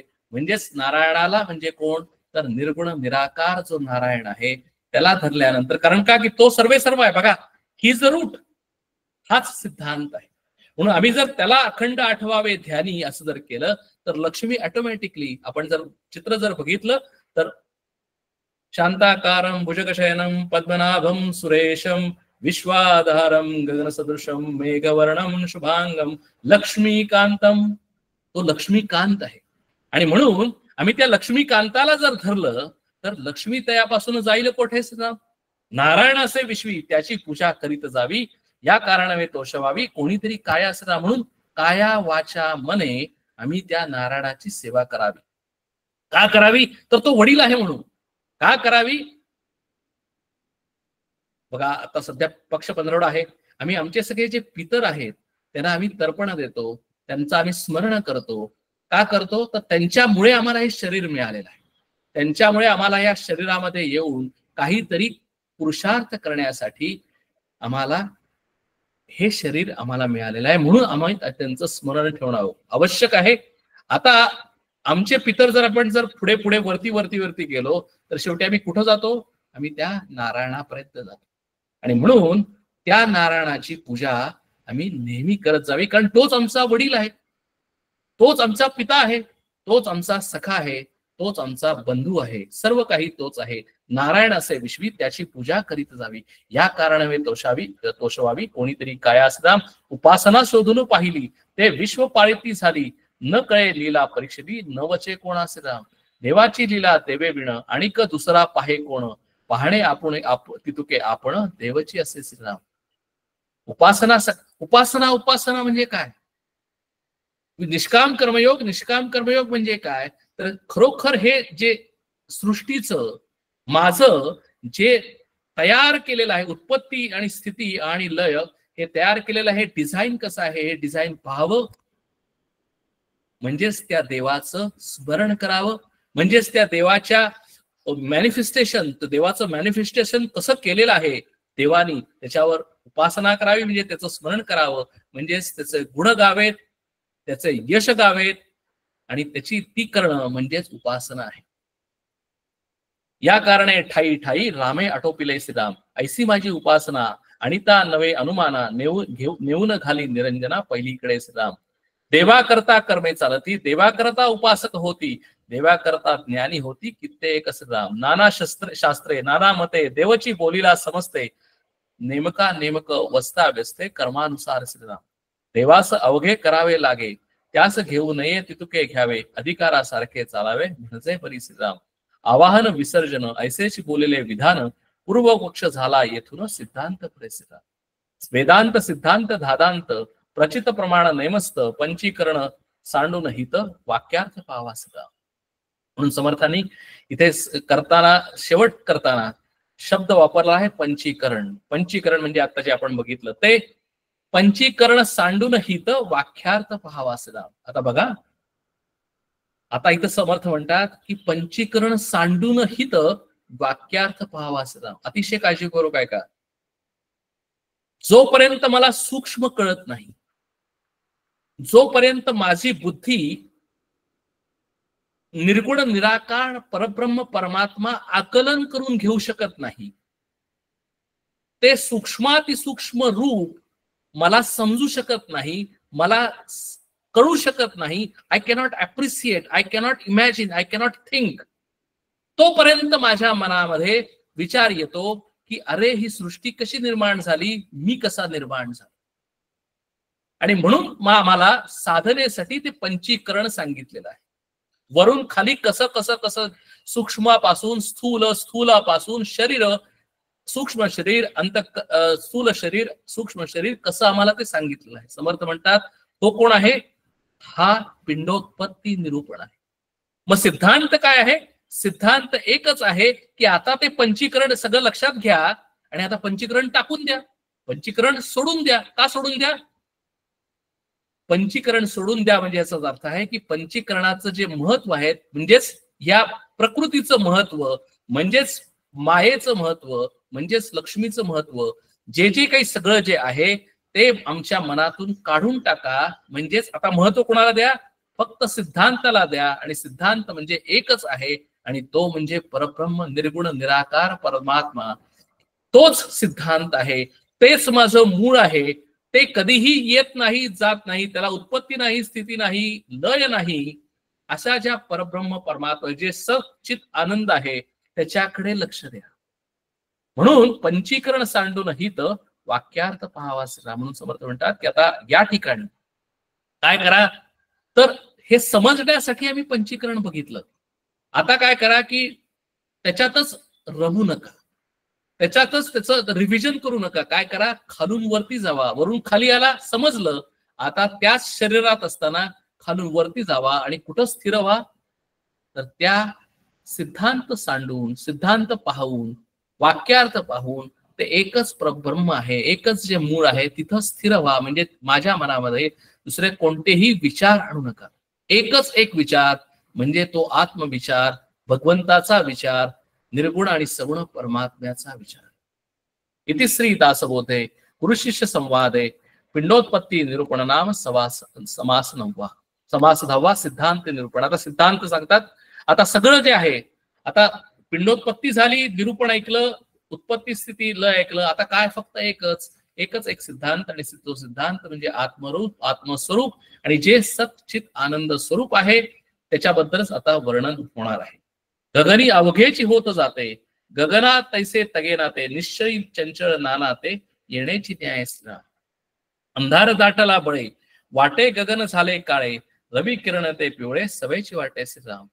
उदंड हिओ जेव्हा पाहिले, गमे गगन थंड झाले, उष्ण झळेने वाळले, ऐसे वाटे श्रीराम. समर्थ म्हणतात की काय होतं की जे चंचल आहे ते आम्हाला दिसतं आणि ते सगळं काही आहे ते चंचलच आहे असं आम्हाला वाटतं. त्या चंचला पाठीमागे काही निश्चळ आहे हे आम्हाला वाटत नाही. म्हणजे काय, तर जे काही मायेचे पासून खाली, प्रकृतीपासून खाली जे काही आहे ते सगळं जाणारं येणारं आहे. त्याला उत्पत्ती आहे, स्थिती आहे, लय आहे, म्हणून त्याला चंचल म्हणलेलं आहे.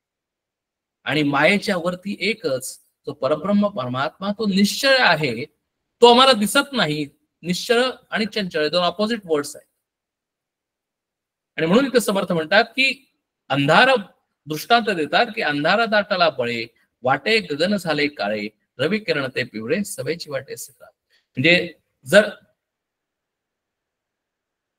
गगनामध्ये, आकाशामध्ये जर काळे ढग असतील तर आम्हाला अंधार वाटतो, आणि त्याच्याऐवजी काळे ढग गेल्यानंतर, सूर्यप्रकाश आल्यानंतर सगळं आकाश आम्हाला मस्तपैकी छान रविकिरण असल्यानंतर पिवळं, लाल, शुभ्र रविकिरणांनी ते पिवळं असं वाटतं. पण ऍक्च्युली महत्वाचं काय आहे, तर जसं गगन आहे तसंच आहे. गगनामध्ये वेगवेगळे रंग येणं हे फक्त क्रिएटिव्हिटी आहे. ते चंचल आहे, निश्चंचल गगन हे एकच आहे. उष्ण झळेने वाळले ऐसे वाटे श्रीराम. ऐसे जे काही उदंड हिव जेव्हा पडिले, गमे गगन थंड झाले, उष्ण झळेने वाळले ऐसे वाटे श्रीराम. गगनामध्ये म्हणजे ज्याला थंडी असते त्यावेळेला ते आकाश थंड झाल्यासारखं वाटतं, आणि उन्हाळ्यामध्ये तेच आकाश उष्ण असल्यासारखं वाटतं. म्हणजे थोडक्यात काय की याच्यामध्ये चेंजेस होतात. कुठे प्रकृतीमध्ये चेंजेस आहेत, मायेमध्ये चेंजेस आहेत, पंचमहाभूतांमध्ये चेंजेस आहेत, पण त्या परब्रह्म परमात्म्यामध्ये, सिद्धांतामध्ये कुठलेही चेंज नाही. ते येतही नाही, जातही नाही, त्याला जन्म नाही, त्याला मृत्यू नाही, त्याला स्थिती नाही. ऐसे जे काही वाटले ते झाले आणि गेले, आकाशासारखे तगले, येतो घडे ना श्रीराम. उत्तम जाणीवेचा जिनस, समजून पाहे सावकाश, निराभास ते आकाश, भास विद्या श्रीराम. आकाश कसं आहे, निराभास आहे. त्या आकाशामध्ये होणारा हा जो भास आहे, कसं आकाश पांढरं आहे, आकाश काळा आहे काळे ढग आल्यानंतर, आकाश पिवळं आहे सकाळच्या सूर्यकिरणामध्ये, आकाश तप्त आहे दुपारच्या उन्हामध्ये. हे जे सगळं आहे हे मिथ्या आहे, हा भास आहे. म्हणजेच ते येणारं जाणारं आहे, म्हणजेच त्याला मध्ये उत्पत्ती आहे, स्थिती आहे, लय आहे. आणि म्हणून त्याला मिथ्या म्हणलेला आहे. मिथ्या म्हणजे खोटं नाही, तर मिथ्या म्हणजे येणारं जाणारं आहे, म्हणजेच ते चंचल आहे. पण आकाश कसं आहे, निराभास आहे, म्हणजेच कुठलाही भास नाही, म्हणजे त्याच्यामध्ये कुठलाही उत्पत्ती नाही, स्थिती नाही आणि लय नाही. उदके पसरे वायो पसरे, आत्मा आत्मा अत्यंतची पसरे, तत्वे तत्व अवघेची पसरे, अंतर्यामी श्रीराम. परत आता तेच उदके पसरे वायो पसरे, म्हणजे आपल्याला लक्षात येईल की उदक, वायू, अगेन सगळं हे. म्हणजे थोडक्यात आत्मा, आता बघा अत्यंत काळजीपूर्वक असं जर आम्ही म्हटलं तर तो एकच आत्मा, बघा बघा तो कालच तो दृष्टांत दिलेला होता की आम्ही दागिन्याचा जो दृष्टांत जर बघितला तर आता मंजिरीने सुरुवातीला सांगितलं तर माझ्याकडे सोन्याचा उंदीर आहे आणि सोन्याचा गणेश आहे. माझ्यासाठी काय आहेत? दोन उपाधी आहेत. गणेश आणि उंदीर ह्या दोन उपाधी आहेत, दोन शरीर आहेत. ते जर घेऊन मी सोनाऱ्याकडे गेलो आणि सांगितलं की मला पैसे उधार पाहिजे आहेत, माझ्या मते माझ्या बुद्धीनं असं वाटतं की या गणेशाची किंमत जास्त आहे, परसेप्टिव्ह व्हॅल्यू जास्त आहे, कारण माझ्यामध्ये भेद आहे, माझ्या बुद्धीमध्ये भेद आहे, माझी कुबुद्धी आहे की ती भेद करते की हा गणेश आहे आणि हा उंदीर आहे. पण सोनाराकडे गेल्यानंतर सोनार म्हणतो की अरे या उंदिराची किंमत जास्त आहे, गणेशाची किंमत कमी आहे. मला राग येतो का? तर मी म्हणतो की अरे गणेशाची किंमत जास्त पाहिजे, उंदिराची किंमत कमी पाहिजे. तो म्हणतो की नाही नाही, उंदिराचं वजन जास्त आहे, गणेशाचं वजन कमी आहे. तो वजन करतो आणि वजनानुसार सांगतो की अरे माझ्या दृष्टीनं हे दोन सारखेच आहे, मी फक्त काय बघतोय? वजन बघतोय आणि त्या सोन्याचा कस बघतोय किती कॅरेटचा आहे. आणि मला असं लक्षात आलं की दोन्ही उंदीर आणि गणेश दोन्हीचं जे सोनं आहे ते कॅरेट सेमच आहे, पण उंदराचं वजन जास्त असल्यामुळे उंदराची किंमत जास्त आहे. म्हणजे माझी बुद्धी ही भेदबुद्धी आहे, पण तो त्याला सिद्धांत कळल्यामुळे तो म्हणतो की अरे उंदीर आणि गणेश याच्यामध्ये एकच सोनं आहे. बरोबर आहे? म्हणजे त्याची दृष्टी सोन्याची दृष्टी आहे, माझी बुद्धी ही मायेची आहे. माझी बुद्धी ही प्रकृतीची आहे, म्हणून मला हे भेद दिसतात.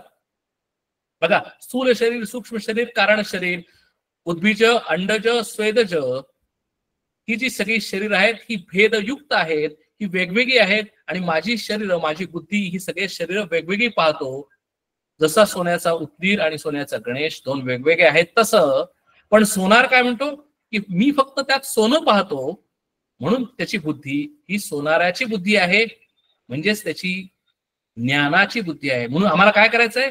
सिद्धांत काय सांगतो की हे सगळं जाणून घेतल्यानंतर ज्ञानाच्या बुद्धीनं, सोनाराच्या बुद्धीनं आम्ही सगळे जण एकच जरी वेगवेगळी शरीर दिसली, आमच्या सगळ्यांच्या शरीरामध्ये, म्हणजे तो पशुपक्षी असेल, मनुष्य असेल, आमच्या सगळ्यांची अंतःकरण जरी, सूक्ष्म शरीर जरी आम्हाला वेगवेगळी दिसली, आमच्या आम्ही सगळेजण वेगवेगळे आहोत. रागीट असू, कुणी प्रेमळ असू, सर्व प्रकारचे काम, क्रोध, विकारांनी आम्ही युक्त असू, त्यामुळे आमची सूक्ष्म शरीर तशी आहेत.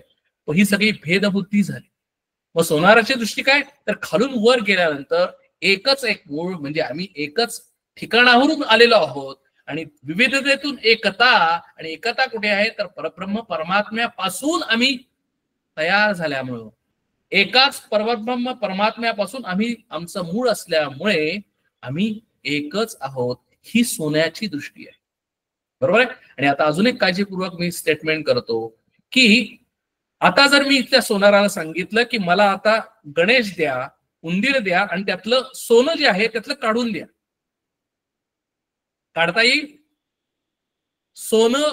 सोन्याचा उंदीर आणि सोन्याचा गणेश यांच्यापासून सोनं बाजूला काढताच येत नाही.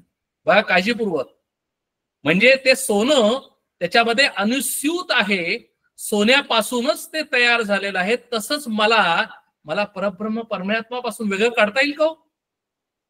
माझा परमेश्वर माझ्यापासून वेगळा असेल का?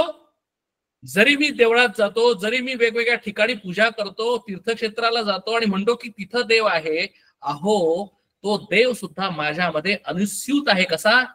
सोन्यासारखा. म्हणून सिद्धांत हा आहे की देवापासूनच मी निर्माण झालेलो आहे. त्यामुळे जसं सोनं त्या सोनाऱ्याला वेगळं काढता येत नाही, तसं परब्रह्म परमात्म्याला माझ्यापासून वेगळं काढताच येणं शक्य नाही.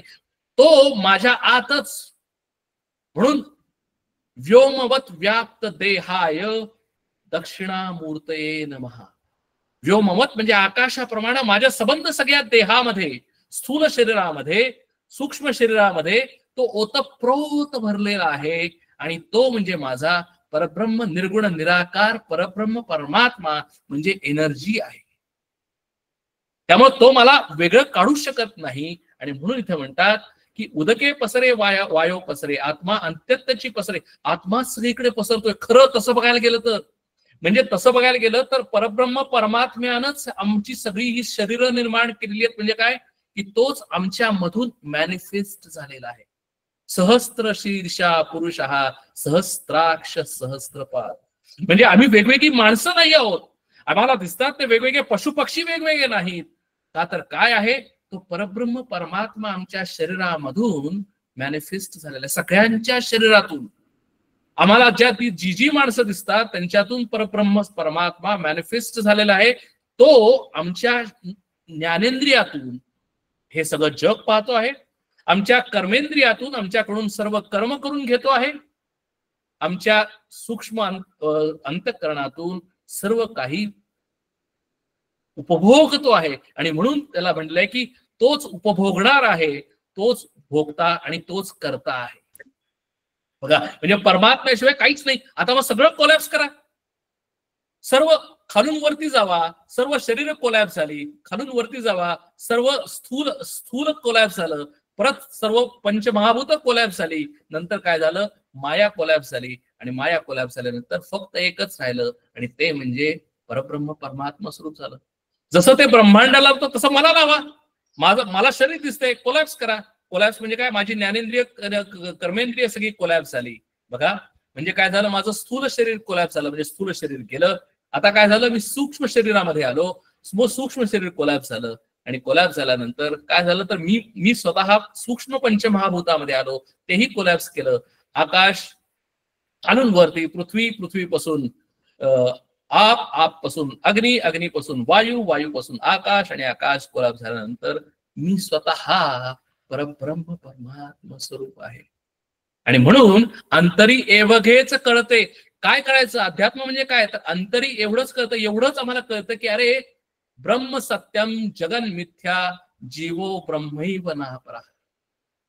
ब्रह्म सत्यम, काय सत्य आहे, एकच सत्य आहे, ते म्हणजे परब्रह्म परमात्मा स्वरूप सत्य आहे. का तर आमच्या सगळ्यांचं परब्रह्म परमात्मा स्वरूप हे एकच आहे आणि ते सत्य आहे. हे जे सगळं दिसतंय, सगळे भेद दिसत आहेत, सगळे दागिने दिसत आहेत, सोन्याचा गणेश दिसतोय, सोन्याचा उंदीर दिसतोय, ते सगळं मिथ्या आहे. हा जीव नाहीच, तर तो स्वतः परब्रह्म स्वरूप आहे. ब्रह्म सत्यम जगन मिथ्या जीवो ब्रह्मैव नापरा. किंवा ईशावास्य इदगम सर्वम यत्किंच जगत्याम जगत. अरे सर्व जग हे परब्रह्म स्वरूपच आहे. जसा मी या जगामध्ये आहे तसा मी सुद्धा परब्रह्म परमात्मा स्वरूपच आहे. आणि हे सगळं जग सुद्धा परमात्मा स्वरूपच आहे. हा सिद्धांत आहे. अहम ब्रह्मास्मी सर्वम खलविदम ब्रह्म, हा सिद्धांत आहे. अरे मी स्वतः परब्रह्म आहे, मी स्वतः ब्रह्म आहे आणि सर्वम खलविदम ब्रह्म हे सुद्धा ब्रह्मच आहे. विवरणात निवळते प्राणी मात्र, सगळे प्राणी मात्र निवळून जातात आणि जे काही राहतं ते फक्त एकच तत्व राहतं आणि ते म्हणजे परब्रह्म परमात्मा स्वरूप राहतं. मीही त्याच तत्वानी शिल्लक राहतो आणि सर्व जग, सर्व प्राणी मात्र त्याच तत्वानी शिल्लक राहतात. विवरता शेवटी निवृत्ती पदी अखंड वेती, जालिनी या तुटी होणार नाही. आणि एकदा तिथं पोहोचल्यानंतर कधीही आमची तुटी, म्हणजे एकदा ती परब्रह्म परमात्म्याची भेट झाली, एकदा त्या भगवंताची भेट झाली की आम्ही त्या भगवंतापासून कधीही वेगळं होत नाही. याचं कारण काय, तर आमचं अज्ञान दूर होतं, आमचं कारण शरीर संपतं. म्हणजे एकाच वेळेला काय होतं, कारण शरीर, म्हणजे पहिल्यांदा कसं कोलॅप्स होतं, स्थूल शरीर कोलॅप्स झालं. म्हणजे काय झालं, तर स्थूल शरीराला ज्या ज्या काही भोग वासना आहे, स्थूल शरीराला ज्या जे काही मिळवायचं आहे, अकम्प्लिश करायचं आहे, ते निवृत्त होतं.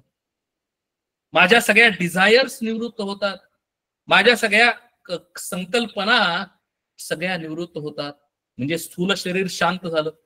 मग काय झालं, माझं सूक्ष्म शरीर शांत निवृत्त होतं. म्हणजे काय होतं, माझे काम क्रोध मद मोह मत्सर हळूहळू कमी होतात साधनेनी.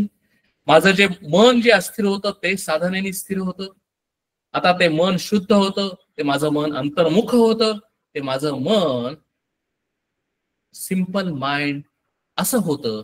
असं झाल्यानंतर काय होतं, तेही कोलॅप्स होतं. म्हणजे स्थूल शरीर निवृत्त झालं, सूक्ष्म शरीर निवृत्त झालं, आणि आता मला काय कळलं तर मी कोण आहे म्हणजे माझं कारण शरीर हे सुद्धा निवृत्त झालं. विवर्ता विवर्ता शेवटी निवृत्तीपदी अखंड भेटी. आणि मग असं झाल्यानंतर काय होतं, मला त्या परब्रह्म परमात्म्याचं भेट झाली. देव पहावयासी गेलो, देव होऊन या गेलो. अरे त्या परमात्म्याला मला पाहायचं होतं, त्या रामाचं दर्शन मला पाहिजे होतं. त्यासाठी इतके दिवस मी तळमळ करत होतो, त्यासाठी मी इतकी साधना करत होतो. पण शेवटी मला असं कळलं की तो आत्माराम कुठे बाहेर नाही, तो आत्माराम माझ्या आतच आहे. कारण काय की आता स्थूल शरीराची निवृत्ती झाली, सूक्ष्म शरीराची निवृत्ती झाली, कारण शरीराची निवृत्ती झाली. आता काय राहिलं, फक्त एकच राहिलं की परब्रह्म परमात्म स्वरूप राहिलं. माझ्या स्वतःची तुर्या अवस्था शिल्लक राहिली, बाकी काहीही झालं नाही. आणि तिथे गेल्यानंतर काय होतं, झाली आहे ना तुटी होणार नाही. एकदा ती भेट झाल्यानंतर, एकदा शिवशक्तीची भेट झाल्यानंतर, अर्धनारी नटेश्वर एक झाल्यानंतर, सगळा भेद संपल्यानंतर राहतं ते फक्त अखंड स्वरूप राहतं, अभेद स्वरूप राहतं. ते निर्गुण निराकार स्वरूप माझं शिल्लक राहतं. आणि मग काय होतं, जेथे ज्ञानाचे होते विज्ञान आणि मनाचे होते उन्मन, तत्व नर्शनी अनन्य विवेक होते राम. आता काय माझं मरण झालंय का, माझं स्थूल शरीर आहेच. मग मला परब्रह्म परमात्म्याचं दर्शन झाल्यानंतर मी परत मला या शरीराची आठवण होते. आणि मग काय होतं, मी जगतो, या शरीरामध्येच जगतो, या माणसांमध्येच जगतो, याच विश्वामध्ये जगतो. पण आता काय होतं, ते मन मला त्या मनाचं उन्मन मन झालेलं आहे. म्हणजे काय झालंय, आता मी माझ्यासाठी जगायचं कारणच नाही. मला माझ्यामध्ये कुठल्याही इच्छा नाहीत, माझ्यामध्ये कुठलीही वासना नाही. I want nothing, I desire nothing. मला आता माझ्यासाठी, या शरीरासाठी काहीही मिळवायचं नाही, या सूक्ष्म शरीरासाठी मला काहीही नको आहे. मग आत्मनो मोक्षार्थ जगत हितायच. मग तो माणूस काय करतो, समाजामध्ये वावरतो, त्याला काहीही मिळवायचं नसतं, तो फक्त समाजाच्या हितासाठी उन्मन मन करून तो काम करत राहतो. हे विज्ञान आहे. म्हणजे एकदा ज्ञान झाल्यानंतर विज्ञानाने, म्हणून तो काय करतो, आत्मनिवेदन आहे. तो त्या परमेश्वराशी एकत्र राहून, एकरूप राहून, परब्रह्म परमात्म्याशी एकरूप राहून तो पुढचं सगळं आयुष्य जगतो. म्हणूनच ते म्हणतात की राहिलो केवळ उपचारापुरतं. आता हे शरीराचं काम संपलेलं आहे. जे मला अचीव्ह करायचं होतं, अकम्प्लिश करायचं होतं, त्या परमेश्वराचं दर्शन मला झालेलं आहे. That is the ultimate. त्याच्यापेक्षा दुसरं काहीही मिळवण्यासारखं नाही, हे आता मला कळलेलं आहे. अहो, मी कितीही संपत्ती मिळाली तरी ते मला मिळणार नाही. मी कितीही पोझिशन, मी प्रेसिडेंट झालो, म्हणून अर्जुन म्हणतो की अरे मला तिन्ही लोकांचं निष्कंटक राज्य जरी मिळालं तरीही मला समाधान होणार नाही, तो आनंद मला मिळणार नाही. कितीही सत्ता मिळाली तरी तो मला आनंद मिळणार नाही. पण जर परब्रह्म परमात्म्याचं जर मला ज्ञान झालं, दर्शन झालं, तो कसा आहे मला कळलं, तर मला आता काहीही नको. हे विवेकानी होतं. तत्व निदर्शनी अनन्य विवेके होते सदा. म्हणून जो ब्रह्म जाणतो तो ब्रह्म होतो. म्हणून बाकी काही नाही. एकदा विवेकाने ब्रह्म जाणून घेतल्यानंतर वडिलास शोधून पाहिले, तो निश्चंचळाचे निश्चळ झाले, देव भक्तपण केले ते तये ठाईस. म्हणून ज्यांनी वडिलांना शोधलं, काय झालं, ते चंचळाचे निश्चळ झाले. बघा, चंचळाचे निश्चय झाले म्हणजे काय की ते त्या स्वरूपामध्ये स्थिर झाले. देवभक्त, जोपर्यंत मी स्वतःला चंचल समजतो, जोपर्यंत मी स्वतःला शरीर समजतो, जोपर्यंत मी स्वतःमध्ये डिझायर्स पाहिजेत असं समजतो, तोपर्यंत मी भक्त आहे. तोपर्यंत मला साधना केली पाहिजे, तोपर्यंत माझं अंतःकरण मला शुद्ध केलं पाहिजे, तोपर्यंत माझं अंतःकरण मला स्थिर केलं पाहिजे. पण जोपर्यंत, ज्या वेळेला मी चंचलाचा निश्चळ होतो, त्यावेळेला देव भक्तपण गेले तये ठाईस राम. मग काय झालं, तये ठाई म्हणजे त्याच्या ठिकाणी काय झालं, देव आणि भक्त दोन वेगवेगळे नाहीत, त्याच्यामध्ये देव आणि भक्त एकच झाले. देव पहावयासी गेलो, देव होऊनी गेलो. आता देव आणि भक्त वेगळे नाही, दोन्ही एकच आहेत. म्हणून तो या शरीरामध्ये जरी असला, संत जे म्हणतात या शरीरामध्ये, आम्ही संतांचं शरीर पाहायचं नसतं, आम्ही आमच्या सद्गुरूंचं शरीर पाहायचं नसतं, तर त्या शरीरामध्ये देव आहे.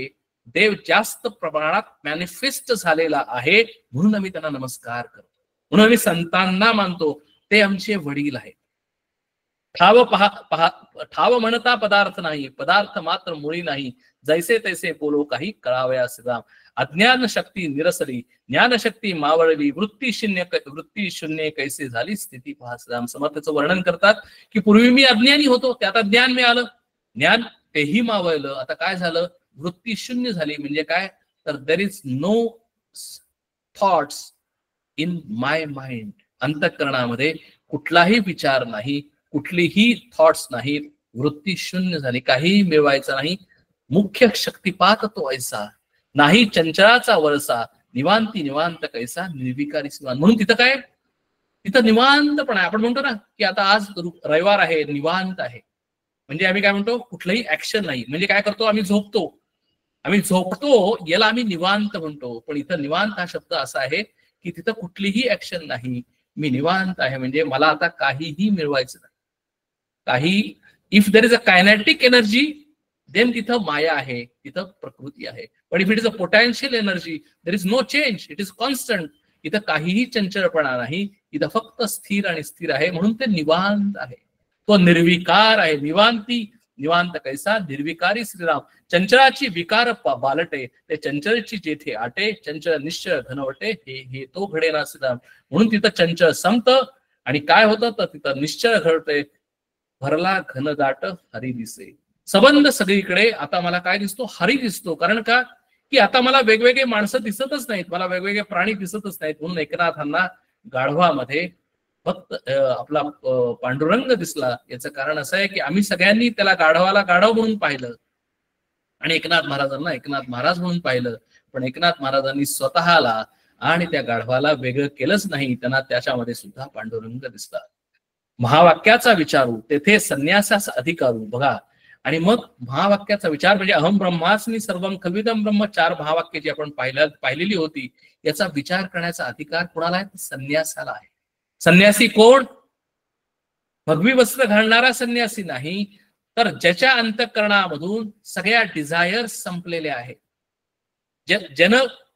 जन विवेकजन्य वैराग्य प्राप्त केलेला आहे. म्हणजे विवेकाने तो वैराग्य संपन्न झालेला आहे, असा जो आहे हा संन्यासी आहे.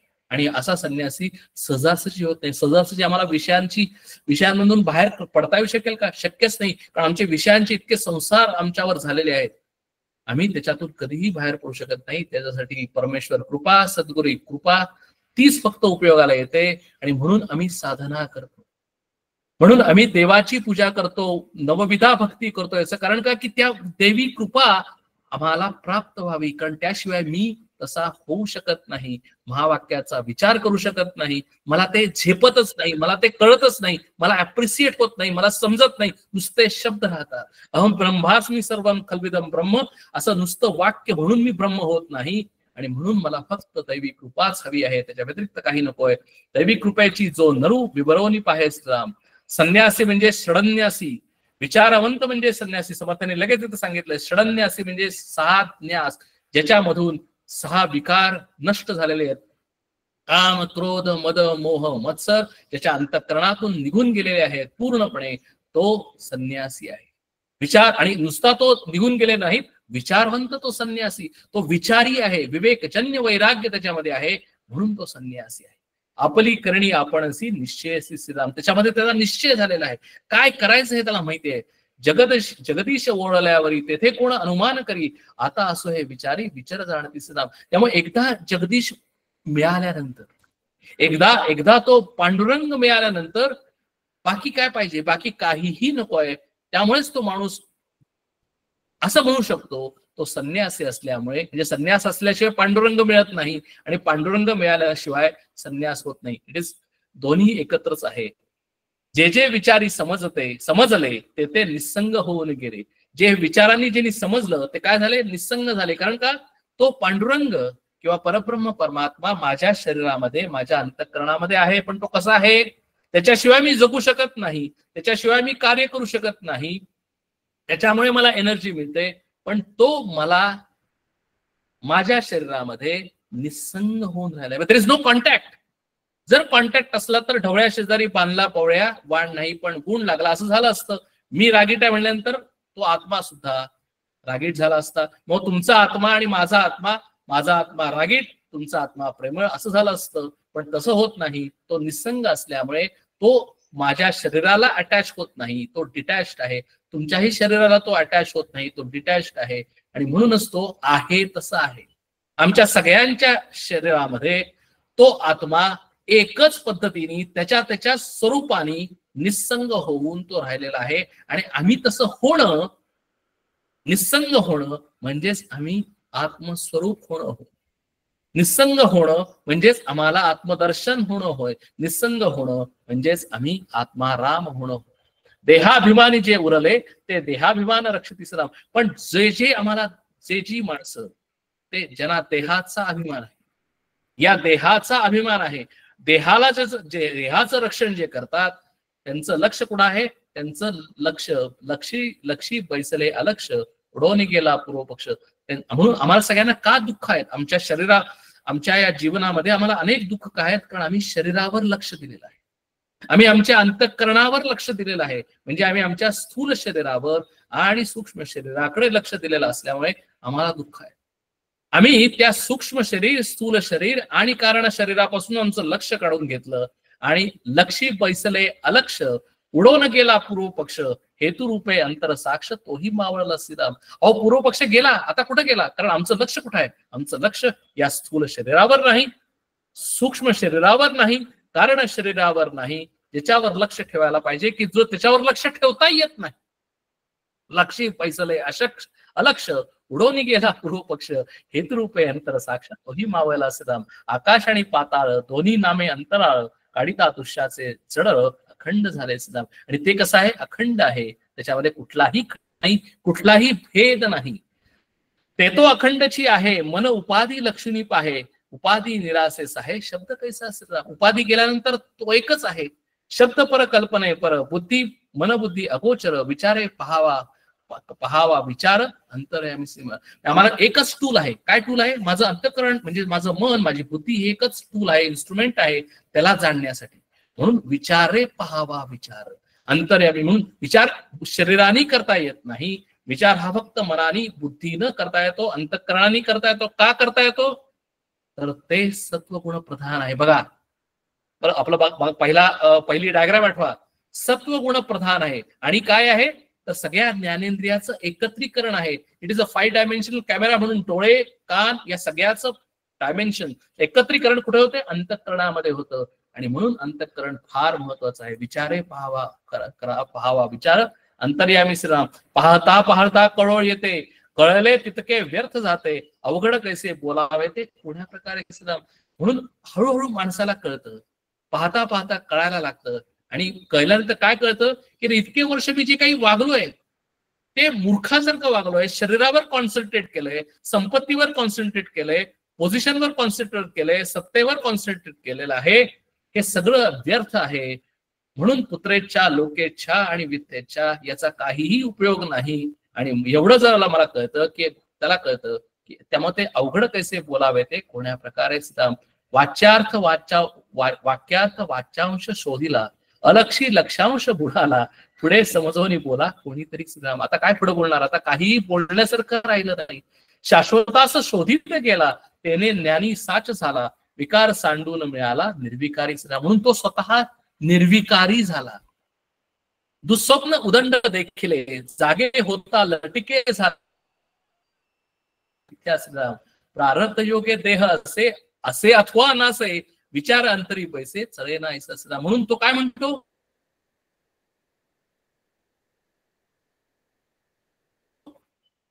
सिद्धांत चाललेला आहे आपला. That is a final destination, final end. हा देह प्रारब्धावर आहे, कारण मी या देहामध्ये आलेलो आहे. त्यामुळे या देहाचं काही कार्य आहे ते प्रारब्धावर सोडून तो काय करतो? सूक्ष्म शरीर आणि स्थूल शरीर हे सगळं प्रारब्धावर सोडून तो निवांत बसतो. तिथं कुठलाही हालचाल नाही. विचार अंतरी बसे चले ना ऐसा. तिथं कुठलाही हालचाल नाही, काही. It is constant. बीज अग्नीने भाजले, त्याचे वाढणे खुंटले, ज्ञात्यास तैसे झाले, वासना बीज श्रीराम. म्हणून त्याचं काय होतं? जर आपण बघितलं तर आपला सगळ्या मागच्या 2, 3, 4 समास बघा. बीजाला जर आपण पाणी घातलं तर बीजामध्ये अंकुरी निर्माण होते. त्याला जर वाढ मिळण्यासाठी अनुकूल वातावरण मिळालं, म्हणजे माती आणि पाणी मिळालं, की त्या बीजाचं अंकुर निर्माण होतं. तसं माझ्या अंतःकरणामध्ये जर मला अनुकूल वातावरण मिळालं तर मी विचार करतो आणि वेगवेगळ्या गोष्टी भोगायचा विचार करतो. माझ्या मनामध्ये संकल्प येतात, मला हे भोगावं असं वाटतं, ते भोगावं असं वाटतं, पण अंकुर फुटतात. पण ते जर बीज आम्ही तव्यावर जर भाजलं तर ते बीज आणि ते बीज जर आम्ही मातीत जरी टाकलं, त्याला पाणी घातलं तरी त्या बीजामधून अंकुर येत नाही. तसं त्या माणसाचं, ज्ञानी माणसाचं अंतःकरण होतं. आता त्या अंतःकरणामध्ये काहीही नाही, कितीही अनुकूल वातावरण मिळालं तरी सुद्धा त्याच्यामधून, अंतःकरणामधून काहीही संस्कार निर्माण होत नाहीत, काहीही डिझायर्स निर्माण होत नाहीत. प्रजयाती यदा कामान सर्वान पार्थ मनोगतान आत्मनी एव आत्मना तृप्ता स्थितप्रज्ञ स्थितोच्यते. तो स्थितप्रज्ञ होतो, त्याच्या सगळ्या वासना सगळ्या संपून जातात. आता तिथे काहीही शिल्लक राहत नाही, फक्त शुद्ध मन, सुमन जे अर्जुनाचं होतं ते शिल्लक राहतं. विचारे निश्चय झाली बुद्धी, बुद्धीपासी कार्यसिद्धी, पाहता वडिलांची बुद्धी निश्चयी गेली श्रीराम. निश्चयास ध्यातो निश्चळ, चंचळास ध्यातो चंचळ, भूतास ध्यातो तो केवळ भूत होय श्रीराम. म्हणून जो निश्चयाचा विचार करतो, जो निश्चयाचं ध्यान करतो, तो निश्चळ होतो. जो परब्रह्म परमात्म्याचं ध्यान करतो तो परब्रह्म परमात्मा होतो. आम्ही भूतांचं जर ध्यान केलं तर आम्ही भूतच होणार. जो पावला सेवटीवरी तयास हे काहीच न करी, अंतरनिष्ठा बाजीगिरी तैसी माया श्रीराम. मिथ्या ऐसे कळो आले, विचाराने सुदृढ झाले, अवघे भयची उडाले अकस्मात श्रीराम. म्हणून काय होतं ऍट द एंड, डेस्टिनेशन काय आहे, सिद्धांत काय आहे की मी परब्रह्म परमात्मा स्वरूप आहे, त्या अवस्थेपर्यंत मी आलेलो आहे. मग काय झालं, त्यांनी अवघे भयाची उडाले. आता कुठलीही भीती नाही, आता कुठलीही चिंता नाही, आता कुठली इन्सेक्युरिटी, एन्झायटी अशी कुठलीही भावना मनामध्ये नाही. आणि म्हणून तो कसा होतो, अभयम सत्व संशुद्धी. तो दैवी संपत्तीनं युक्त होतो. अभय ही पहिली दैवी संपत्ती आहे आणि त्याच्यामध्ये तो अभय आणि निश्चिंत होतो. कुठलाही प्रॉब्लेम नाही. उपासनेने उत्तीर्ण व्हावे, भक्तजने वाढवावे, अंतरी विवेक मुजावे, सकळ काही श्रीराम.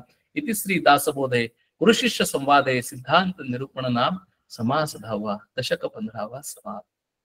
हरिओम तत्सत. अशा प्रकारे या आत्मदशक समासामध्ये सर्व पद्धतीने सांगून शेवटी कुठपर्यंत आम्ही जाऊ शकतो किंवा आम्ही जावं यासाठी आम्ही समर्थाने आम्हाला फायनल डेस्टिनेशन पर्यंत समर्थ घेऊन गेलेले आहेत. आणि आम्ही सर्वांनी त्या ठिकाणी पोचावं, त्या अवस्थेला पोचावं यासाठी समर्थांनी आणि आत्मारामाने आम्हाला आशीर्वाद द्यावेत, आमच्यावर कृपा करावी. एवढंच मी त्या आत्मारामापुढे, भगवंतापुढे, सद्गुरूंपुढे, समर्थांपुढे प्रार्थना करतो आणि थांबतो. प्रार्थना म्हणते. हो. कल्याण करी राम राया देवराया, कल्याण करी राम राया. जनहित विवरी, जनहित विवरी, जनहित विवरी, कल्याण करी राम राया.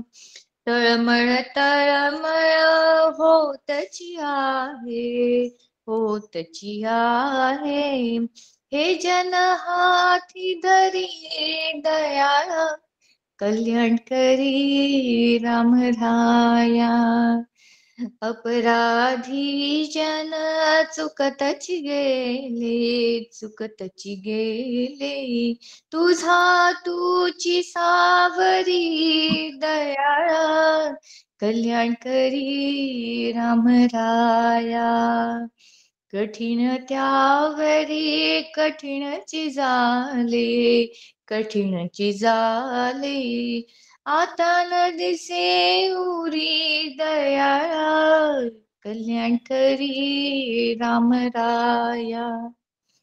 कोठे जावे काय करावे, काय करावे, आरंभिली बोहरी दयाळा, कल्याण करी राम राया. दास म्हणे आम्ही केले पावलो, केले पावलो, दैसी नाही सरी दयाळा, कल्याण करी राम राया देवराया, कल्याण करी राम राया. जय जय रघुवीर समर्थ. नेहमीप्रमाणे मी सगळ्या लाईन्स ओपन केलेल्या आहेत. ऑडिओ आणि व्हिडिओ आपण म्हणजे ऑडिओ अनम्यूट करून आपण काही क्वेश्चन्स असतील तर विचारू शकतो. मधुराताई, नमस्कार दादा. नमस्कार. बऱ्याच मला दिवसातून 2 प्रश्न होते. म्हणजे मी असते नेहमी, पण प्रश्न नव्हते. तर आज मला जरा प्रश्न पडले. तर कारण शरीराचं तुम्ही एक सांगितलंत ना, की कारण शरीर म्हणजे हे स्थूल शरीराचं बीज त्याच्यामध्ये असतं ना, आणि त्याच्यात आपलं जे कर्म असतं ते संचित त्याच्यात होतं ना. तर ते मग जर तुम्ही काय म्हणलात, की ते म्हणजे मला नीट विचारता येत नाहीये. पण जेव्हा आत्मज्ञान प्राप्त होतं, तेव्हा ते कारण शरीर निवृत्त होतं म्हणजे काय? ते कसं? आणि एक दुसरं म्हणजे मला विचारायचं होतं, की पंचमहाभूतं सगळीच त्रिगुणात्मक आहेत. म्हणजे संहाराच्या वेळी ती सगळीच नाश पावणार आहेत. म्हणजे परब्रह्म परमात्म्यात विलीन होणार आहेत. मग ते आकाश हे पण जरी सर्वात सूक्ष्म असलं, तरी ते निश्चल कसं काय? ते पण चंचलच असणार ना? ओके, छान प्रश्न आहेत. तर आपण स्टेप बाय स्टेप जाऊ. पहिलं जे आहे ते कारण शरीर. तर कारण शरीर हे म्हणजे काय, तर अज्ञान. तर कारण शरीरामध्ये म्हणजे थोडक्यात या मायेमध्ये 2 प्रकारच्या शक्ती आहेत. एक म्हणजे आवरण शक्ती आणि विक्षेप शक्ती. आणि म्हणून ही म्हणजे माया ही साधी नाही आहे. माया म्हणजे कोण आहे, ती त्या भगवंताची निर्गुण निराकार परब्रह्म परमात्म्याची ती शक्ती आहे. ती शक्ती आहे. मग ती शक्ती कशी आहे, तर ती शक्ती, ज्या शक्तीला 2 शक्ती म्हणजे त्या मायेमध्ये 2 शक्ती आहेत. एक म्हणजे आवरण शक्ती आणि विक्षेप शक्ती. आवरण शक्ती काय करते, तर त्या परब्रह्म परमात्म्यावर आवरण, जणू काही आवरण घालते.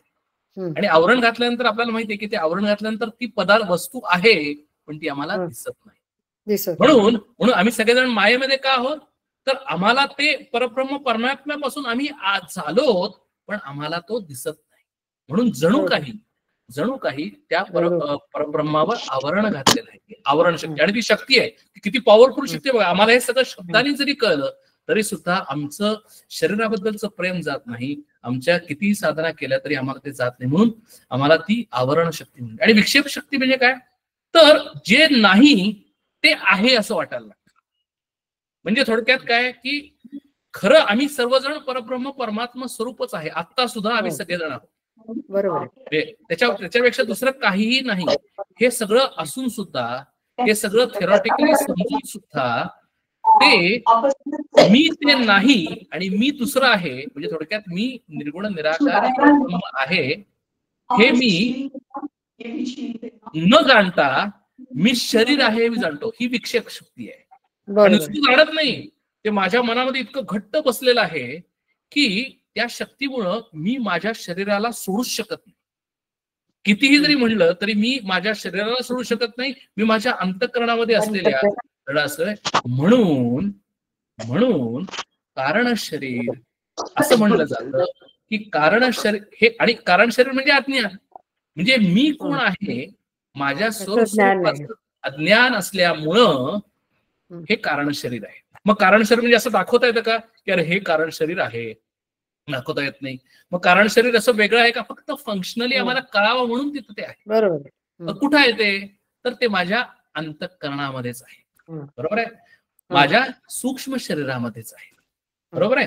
मग त्या सूक्ष्म आता कसं झालं की ज्या वेळेला कारण शरीर सगळ्यात समजा नाहीच झालं, म्हणजे आपण बघू आता स्टेप बाय स्टेप. म्हणजे काय झालं, तर कारण शरीरामुळं मला माझं सूक्ष्म शरीर मला निर्माण झालं. म्हणजे काय झालं, कारण शरीराला काय सांगितलं, मी कोण आहे, मी ऑटोमॅटिकली मी बघायला लागलो की मी हे आहे, काय आहे, मी स्थूल शरीर आहे, परमात्मा नाही. म्हणजे मी बाकी सगळं आहे.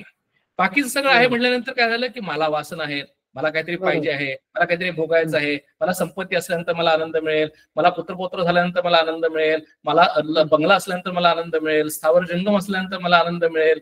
हे जे सगळं जे आहे अकम्प्लिशमेंट्स की जे माझ्याकडे नाही आणि जे मिळाल्यानंतर मला आनंद होईल, हे माझं अज्ञान आहे. हे सूक्ष्म शरीरामध्ये मला भावना, वृत्ती, विचार निर्माण होतात. म्हणून कारण शरीरापासून सूक्ष्म शरीर निर्माण झालं. आणि मग एकदा हे सगळं मला भोगायचं म्हणणं तर कसं भोगणार मी संपत्ती भोगायची असेल तर मला स्थूल शरीर पाहिजे, म्हणून मी स्थूल शरीराची निर्मिती मीच करतो. बरोबर. म्हणजे म्हणून I am responsible, I am the master of my on destiny. आता उलट विचार करायचा. आता हे ज्याला मला कळलं त्याला मी काय करतो, उपासना करतो. मी काय करतो, निष्काम कर्मयोग करतो. मला कळतं की अरे निष्काम कर्मयोगात माझे काम, क्रोध, मद, मोह, मत्सर जाणार आहेत. माझं अंतःकरण जे मलिन आहे ते शांत होणार आहे, ते स्वच्छ होणार आहे.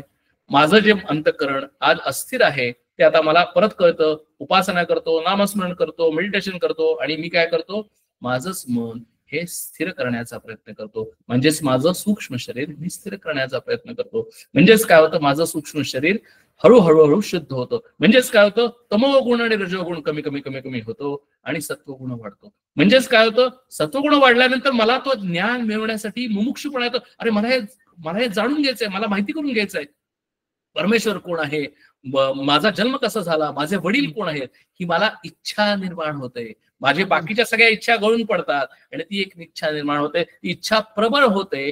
आणि मग मी आत्मावारे श्रोतव्य मंतव्य निरिध्यासितव्य, त्या आत्म्याचं मी सगळं वृत्ती निर्माण करतो. ती फक्त माझे आत्म्याचेच विचार, आत्म्याचीच वृत्ती, बाकी त्याच्यावर मी चिंतन करतो, निरिध्यासना करतो. आणि अशा पद्धतीने माझ्याच अंतःकरणामध्ये मला ज्ञान प्राप्त होतं की मी तो आहे, तत्वम असि.